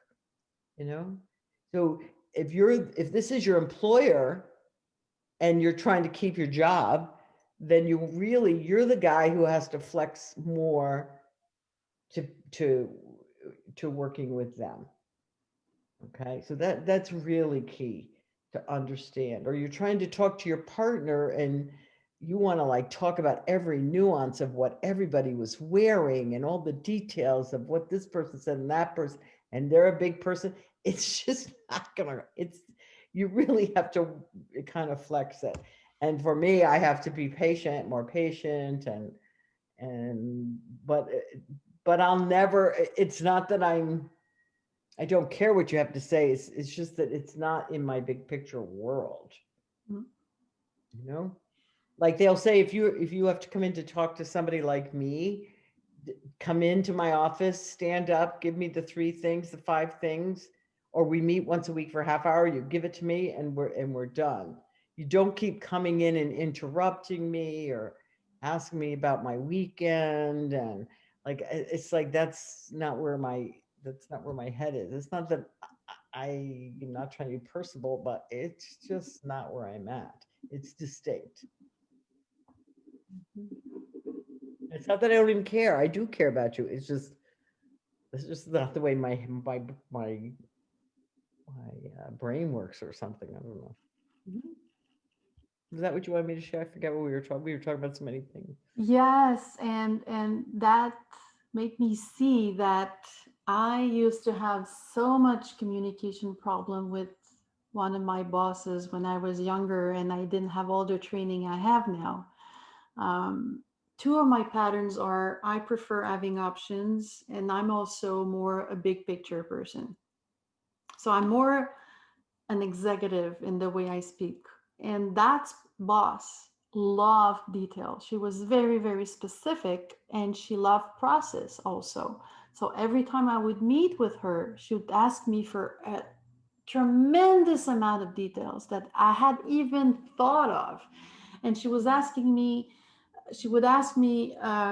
specifically what I would be doing in which order. So, what would be my process? And my brain wanted to explode each time because she wanted me to have something ready, all the details ready for something that I would be doing 2 months from that date. Being a very good option person, I would never plan something ahead of time, that's so much ahead of time. So I had to adapt and try to flex and try to meet her because although I thought, in my opinion, that she should have been a little more big picture, given that she was a VP at that time, it wasn't of me to decide how she should have been. She was how she was. So I was flexing, I was adapting. It was rushing for me. I mean, it was very difficult, but the outcome of that, the positive outcome, was that I learned to love details a little more because of her. So I was more flexible for my next dealing with my next boss after that. So she was a blessing, although at that time that's not what I saw, but she truly was a blessing because I forced myself to meet her where she was, and it served me. There's some good organizational research out that I recommend those of you who do have a business have, because oftentimes if you have a detail person at the top, it stops progress because but you have to have a detail person in your accounting department and to be your assistant. You need, but oftentimes the executive, the entrepreneur person has to be the vision person, the big picture. Hmm. So, but again, it's like going to a party and everybody brings the meal and nobody brings the dessert or the appetizer. You want different in a company. You want different. No, just don't make the different person wrong, or oh, she's such a pain in the neck to work with, or oh, she's so flighty because she doesn't know our detail. That's where it gets messed up. We really want to appreciate what everybody brings and flex as best we can. Yes. And thank you for saying that, Mary, because as we know more a little about patterns, when we need, say, to hire a new person, we can not only have a job description and the type of person we want, but also what kind of communication pattern would suit, would fit the most for the position we're hiring. So that's another level, or that's another angle in which we can look at the position needed to make sure we find the right person. Next one, please, Michael. Let's just see, are there any questions about this big picture versus details versus, are you clear for everybody? I'm gonna make sure. Yeah, Simon may be a big person, big, but don't miss a detail with her. Oh, amen, Renatra, spoken by someone who's been there, I'm sure. True. But when you're communicating with Simon, communicate in bullet points. Recognize that's what she's asked us for, and that's what serves her. Don't give her all the joy and the, on it. It's not Dear Diary, okay? Like you'll just here's where I'm at. I think the proper way to be ready when we're speaking to an executive is to have all the details handy, Yeah. but a one pager bullet point. Start with that, and if there's any details needed, you go into your very detailed file. Very good. Mm. And All that right. definitely hires detail people. Absolutely, Heather. You got that. you know. Lastly, or the lax over 6 pattern, the second with the information preferences is the level of emotions. What I mean by that is how emotions are important in a conversation or not for a person. So there's 3 faces on your screen right now. So we call these the emotion people, choice people versus thinker. The difference between the 3 are, again, I'm going to use an example. Say I'm speaking with a person who's really, really rational, who's going to make decisions based on facts, statistics, reviews, something really tangible. I might to choose not to use vocabulary such as it's going to be wonderful, it's going to be great, we're going to feel good about this. There's not too much room for an emotional kind of language. Emotional meaning how we're going to feel about a decision. If I'm dealing with a person really rational, I'm going to adapt my language and being more fact-based, not ignoring my own needs, but meaning that, really discerning the preference and adapting myself to that. The other extreme is emotion. Am I making decisions based on my emotion, how I want to feel, things I hate, things I dislike, everything that has to do with feeling, sensations, emotions. All right. So my language will be different. And in the middle, we have the choice. Choice meaning that it's a person that it's not that easy to discern whether it's more fact-based or emotion-based. They're in the middle, depending on the conversation, depending on the context. So it's just for us to be aware that we can adapt to that. And depending on if we are dealing with a person who is more expressing emotion through language, the tone of the voice will be different. Sometimes they might have some difficulty finding their words if they're too emotional about the situation. Facial expressions, muscle tension, and if they remain in an emotional state for long enough. Say, I don't know, I'm asking you, how did it go last time you met with your accountant? And then you're recalling the situation and you're getting emotional again talking about it. That's a good indicator for me that you never take that emotions always very present in any of your conversations. All right. And if I ask the same question, how did the meeting go with your accountant? And then you just go, okay, I have all my answers, I feel good, I know where I'm going, I know what to do. But then I know that you can take emotions aside and just answer questions with facts only, or right in between. When we're not fact-based people, or when we really, really are onto, tend to seeing the beauty in life and everything, we might find that it's sometimes difficult to speak with more rational people. The message I would tell you is that you can stay, of course we need to stay true to ourselves, true to who we are, but just be ready for any kind of situation and any kind of preferences. Yeah, I think that was the last message based on the patterns. So Yeah, we the know other usually, yes. thing I would say about that, especially for energy workers, Magdalenas, you really want to be able to reach and flex to other people. So while energy thing sounds mysterious and woo-woo, or you're a quack on the whatever, you don't want to sound like that. There's so much research about energy healing and energy. So you want to be able to throw, hey, did you realize there's a new study that came out that da da da da da da da.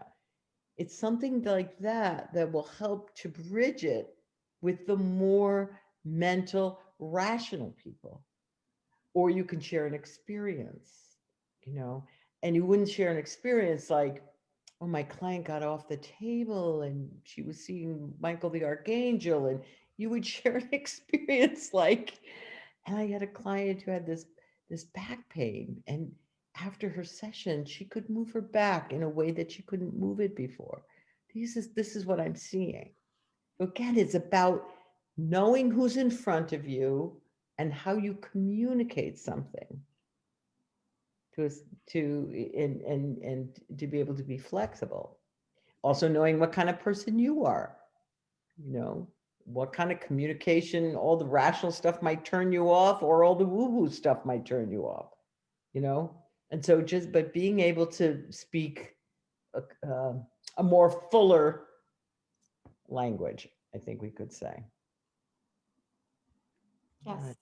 Question here, wait a minute, let me just see what's coming up. The one in the middle is choice, meaning that it's harder to distinguish whether there's a preference between facts and emotions. So you have the flexibility to go in both directions or in the middle.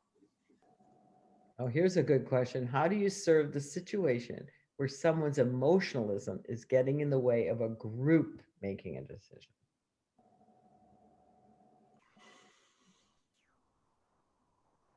By asking questions.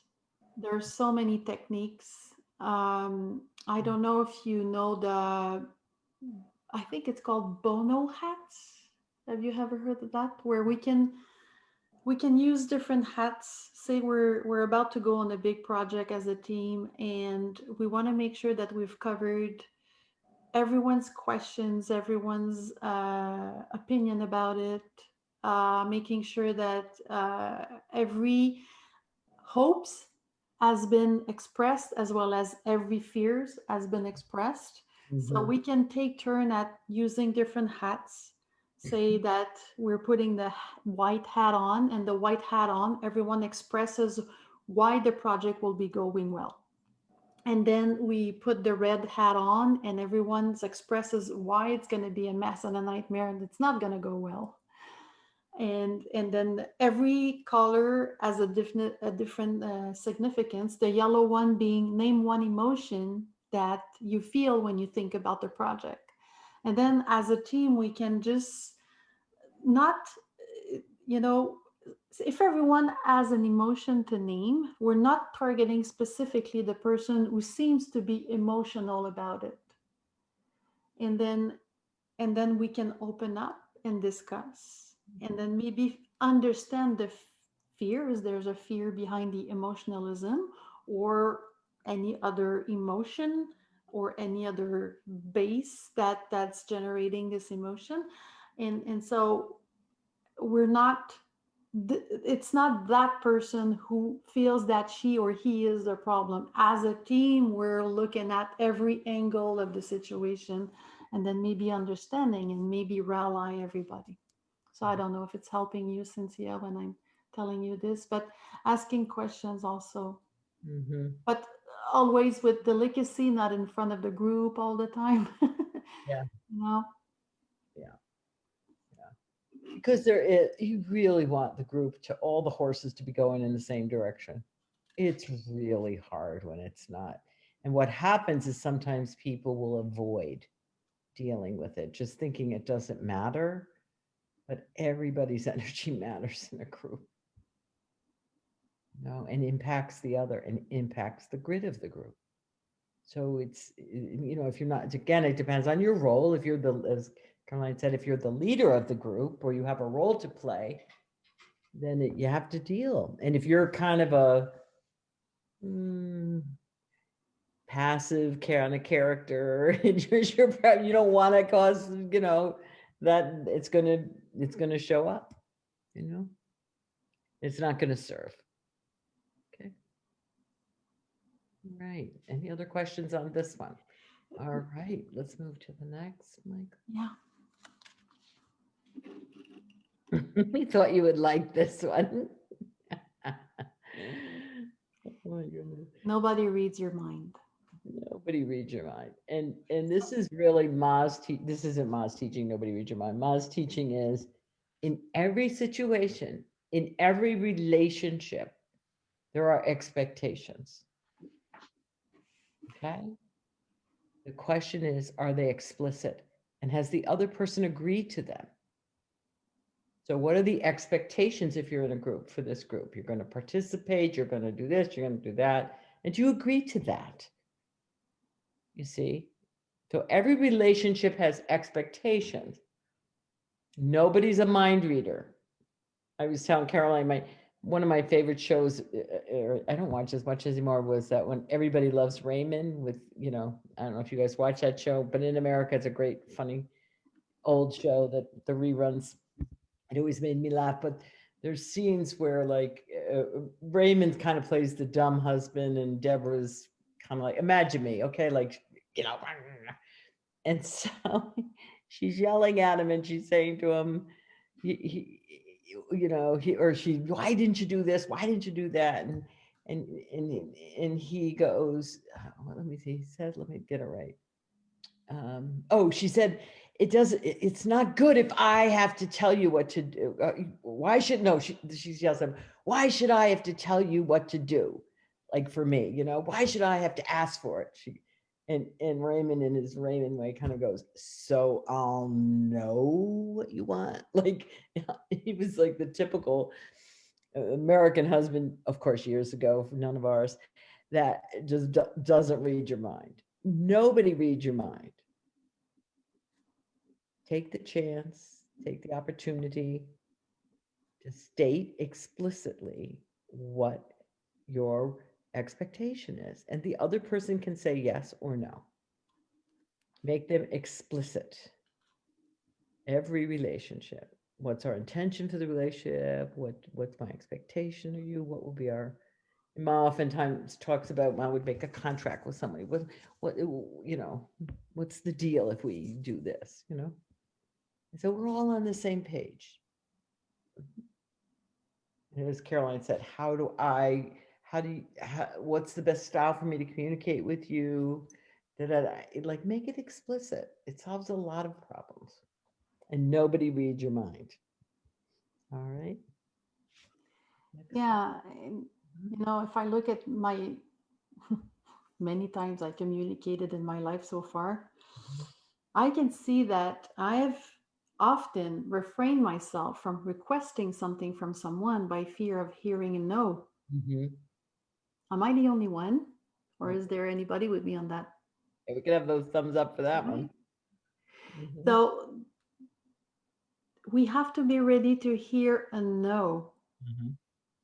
But we can enhance our chances to hear a yes using a technique that I love. I really love this technique, and many of you know it already. I just don't ask. So if you want to move to the other slide, Michael, it's nonviolent communication. It's a simple 4-step process, and I'm really, with the time we have now, we're not going to dive into the foundation, the basic of everything, but I'm still going to give you some information about it. But it's a way to formulate a request that enhancing your chances to at least be understood. Mm-hmm. Not necessarily getting a yes, but feeling that we have been heard. And that's already a huge, huge step. So nonviolent communication is a practical tool that we use to improve our communications skills and relationships. It's based on compassion. compassion for myself, compassion for the other one.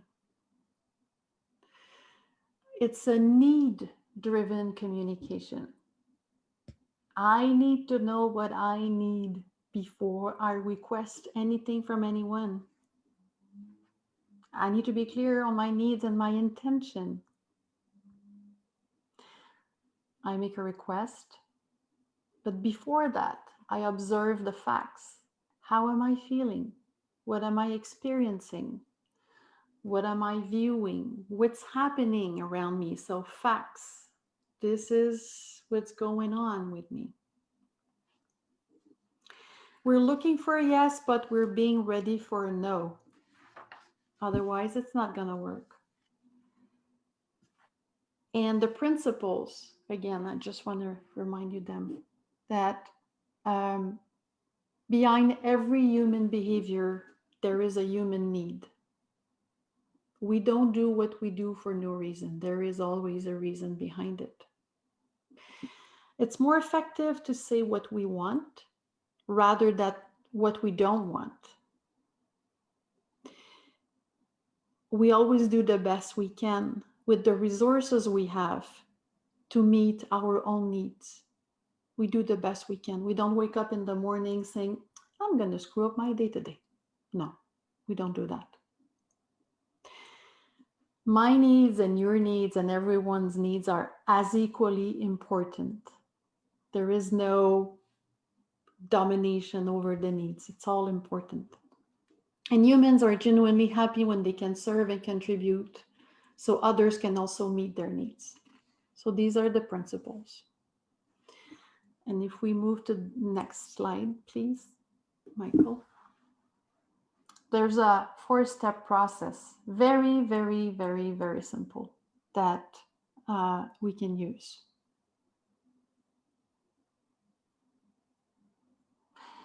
O for observation. When I fill out the blanks, when I see that I'm not, when I see that you're not looking at me when I'm talking to you, or when I see that I seem to be never finding the right time to talk to you.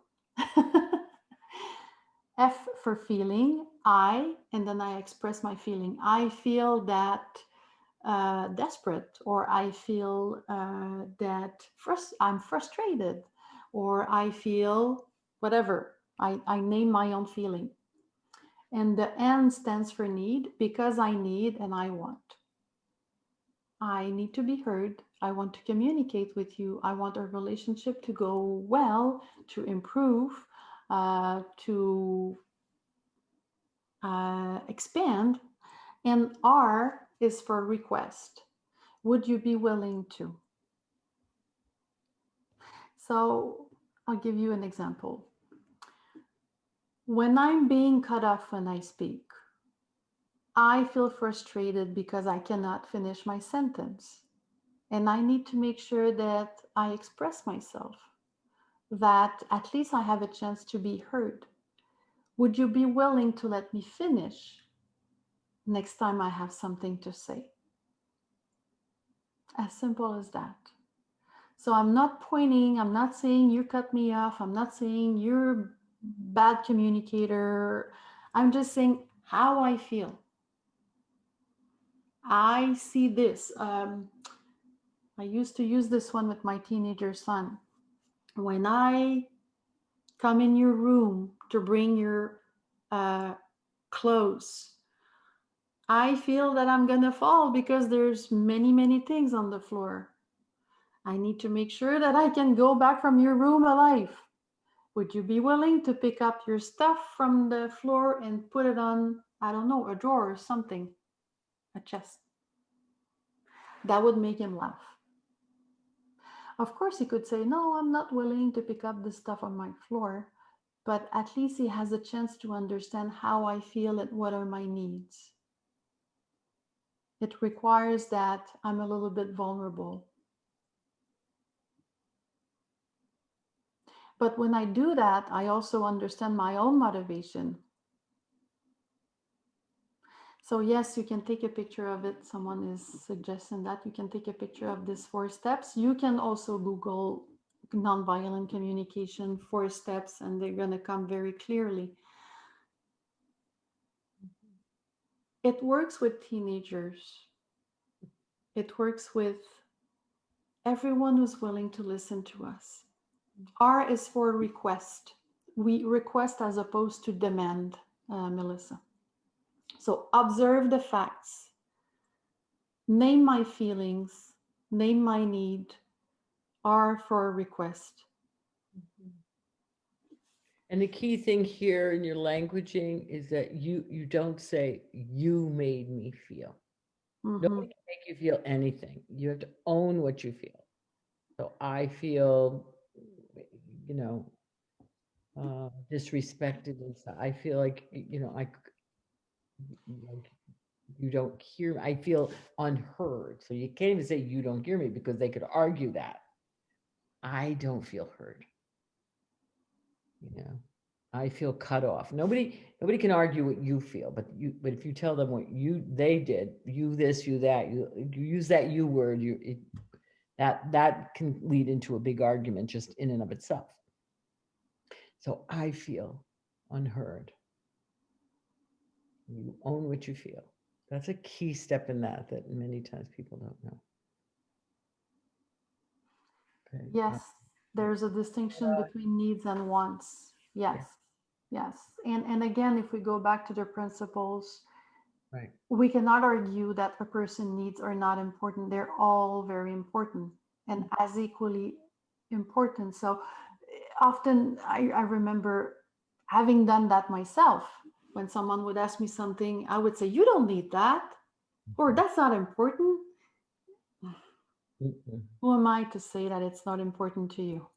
Maybe it's not important to me. Mhm. But if you help me understanding by telling me how the current situation makes you feel and what you need, then I might be willing, because at the end of the day, I am a compassionate person. So with my compassion, it's going to help me hear your request, and see if I can meet your request. And if I can't, maybe I'll be willing to have a counter proposal for you. Mhm. Again, it's not an obligation for me to say yes, but at least it opens the door for me to hear you, to really feel you, to really be there, be present to what you're feeling. But I'm not going to guess that if you're not telling me. I don't have a crystal ball. I don't. Another thing, Ma, you must. I've heard Ma say, if you can't say no, you can't truly say yes in a relationship. Your yes is not a yes. And the other thing about people pleasing is you can't trust a people pleaser, because they'll say one thing to your face and then they'll talk about you behind your back, or they'll sabotage it in another way. So I know sometimes we think people pleasing is the nice way to be, or you grew up, it worked as a kid, whatever. Go inside. Do I wish to say yes? Do I wish to think it? Let me think about it. Would you be willing to, you can say, let me think about it.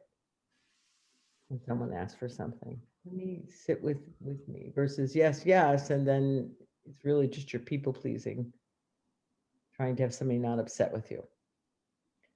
If you want to allow someone else to say yes, allow them to say no. That's a free relationship. So The- here, we're almost at the end of our time. So what we'd like to do is the next slide. We were going to break you into groups, but I don't think we have time for that. But maybe you put in the chat, what are you present to? What's one thing you're going to take away, or you've learned about yourself this weekend that what you're going to take an action of? Let's just put some conversations in that, please. I'd like to hear from everybody. So what is one thing from our time together that you'd like to share that just landed for you? Would like to say, just put it in the chat so we can move through. Brain connected with the other. Oh, the mirror neurons. The piece on the mirror neurons. Yeah. Some patterns I was not previously aware of. Excellent. Greater sensitivity to individual needs and the way of processing information. Excellent. Anything else? I approach conversations with preconceived notions. Everyone responds differently, has different needs that I need to be aware of. Detail versus general, like that one. Listening different. Go back and listen to my NVCC direct. Got it. I'm a big picture person. I don't realize it was a thing. Now you're a thing. You're a thing, Mimi. I'll now be more sensitive to how I communicate. Clarify my expectations. More options for asking questions. Great. Observe how others take in the info and how I take in info, where I can flex. How important it is to really listen without an agenda. Excellent. Thank you, guys. I can benefit from using the words, I'm the kind of person who, ooh, that's a good one. Awareness of my own agenda to listen better. Make sure I understand the needs of meeting that person at the bus stop. You like the bus stop thing, you guys? I like the dashboard graphic. Importance of being a movement on each of the spectrum for communication. Heart takes the lead. I learned that expressing what I want in a nonviolent way, effective communication, but a lot of attention and awareness. Yeah. There's a French one for you, Caroline. Yes, Chantal's saying that an awareness of myself to develop more flexibility and to communicate with more efficiency with everyone. Tendency to be external when I truly want to be internal. More understanding of how to see the opposite of my preferences and how others are affected by how I communicate. Envisioning a stage ahead of time. Yes, active listening. Again, that beginning, we talked at the beginning.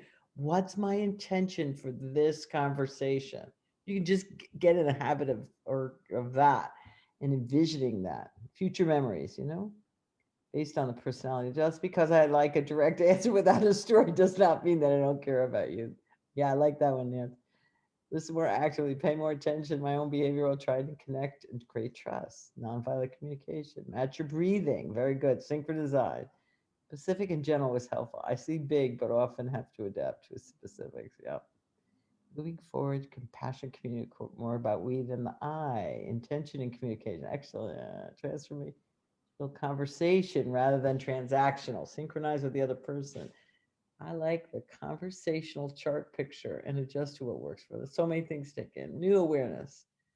Patterns that obstruct me to the patterns when I first attempted a long time ago and implement the teaching. Greater awareness of their type of communication. How much I've evolved. Good, Judy. Yet more important to tune into everyone. How people are just different and I better be more aware to meet people at their bus stop. Good one, Noel. I'm going to really listen and keep in mind the different patterns. Dashboard communication. Great. Oh, good. Here's a French one. Yeah, Mayor, better understanding of the different level of communication, updating, nonviolent communication. Awesome. I must serve by the reminder of NVC. Here's another one for you. Being more patient, listen more, presence of the heart, what the other prefers, and all the details. Like Cynthia, my righteous pattern, oh, I know that so well, has triggered others who I am experiencing as being internal. More aware how I need to be clear about my expectation. I like the dashboard. More aware of patterns. Awareness, need to review a whole day on nonviolent communication.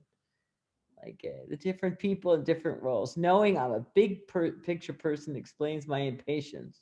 Yes, when people give me a lot of details, I didn't have words for that before. Now we can have compassion for ourselves, us big picture people. Here's a French one. Oh, sorry. The stress. Stress moves me fast, pushes our action and our presence to the other. Yeah. New awareness of accessing patience. Oh, Heather, good. Then I won't annoy you so much with people. Oh, they move slower than you. That's not, or don't operate in extreme detail. That's me, Heather. Appreciate the dashboard communication. Frustration is a symptom of that. Yeah. We can have our own support group. Us frustrated big picture people. You want to join my support group? Awareness of patterns and how we are different. And we can have a support group for all the detailed people who have to deal with us, right? Like, why doesn't she want to know this? So the big teaching, there's nothing wrong with you. Just our patterns. It's just our patterns. We can flex. We can be patient. We can be compassionate. Make sure we're in the right role.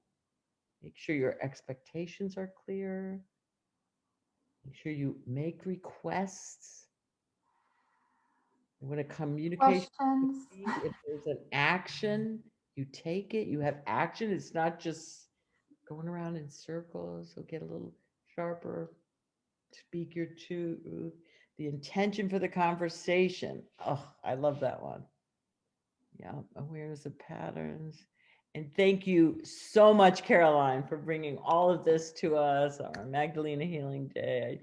I so appreciate you. Thank you, thank you, thank you. All right. Yeah, come on. Thank you for Excuse me Caroline now. and Dominique who translated. Dominique and Caroline who translated. Thank you, all of you, for your thumbs up, thumbs down, hearts, your clapping, playing with us today. You teenagers had the most fun. Those who played that, I have a feeling. I'm glad you enjoyed it. And that's our program for today. Thank you, everyone. Om JJ Saima. Om JJ Sema. Thank you. Unmute everybody. Awesome. Om Excellent. JJ Excellent. AJ Simon. AJ Simon. JJ Thank you. Simon. Thank you, Good day, everyone. Bye. Bye-bye. Om Thank JJ you. Simon. Blessed day. Blessed day. Blessed. Blessings. Thank you. Thank you. Mhm. Bonjour. Bonjour. Bonjour. Thank you. Très bon. Bye. Magnifique.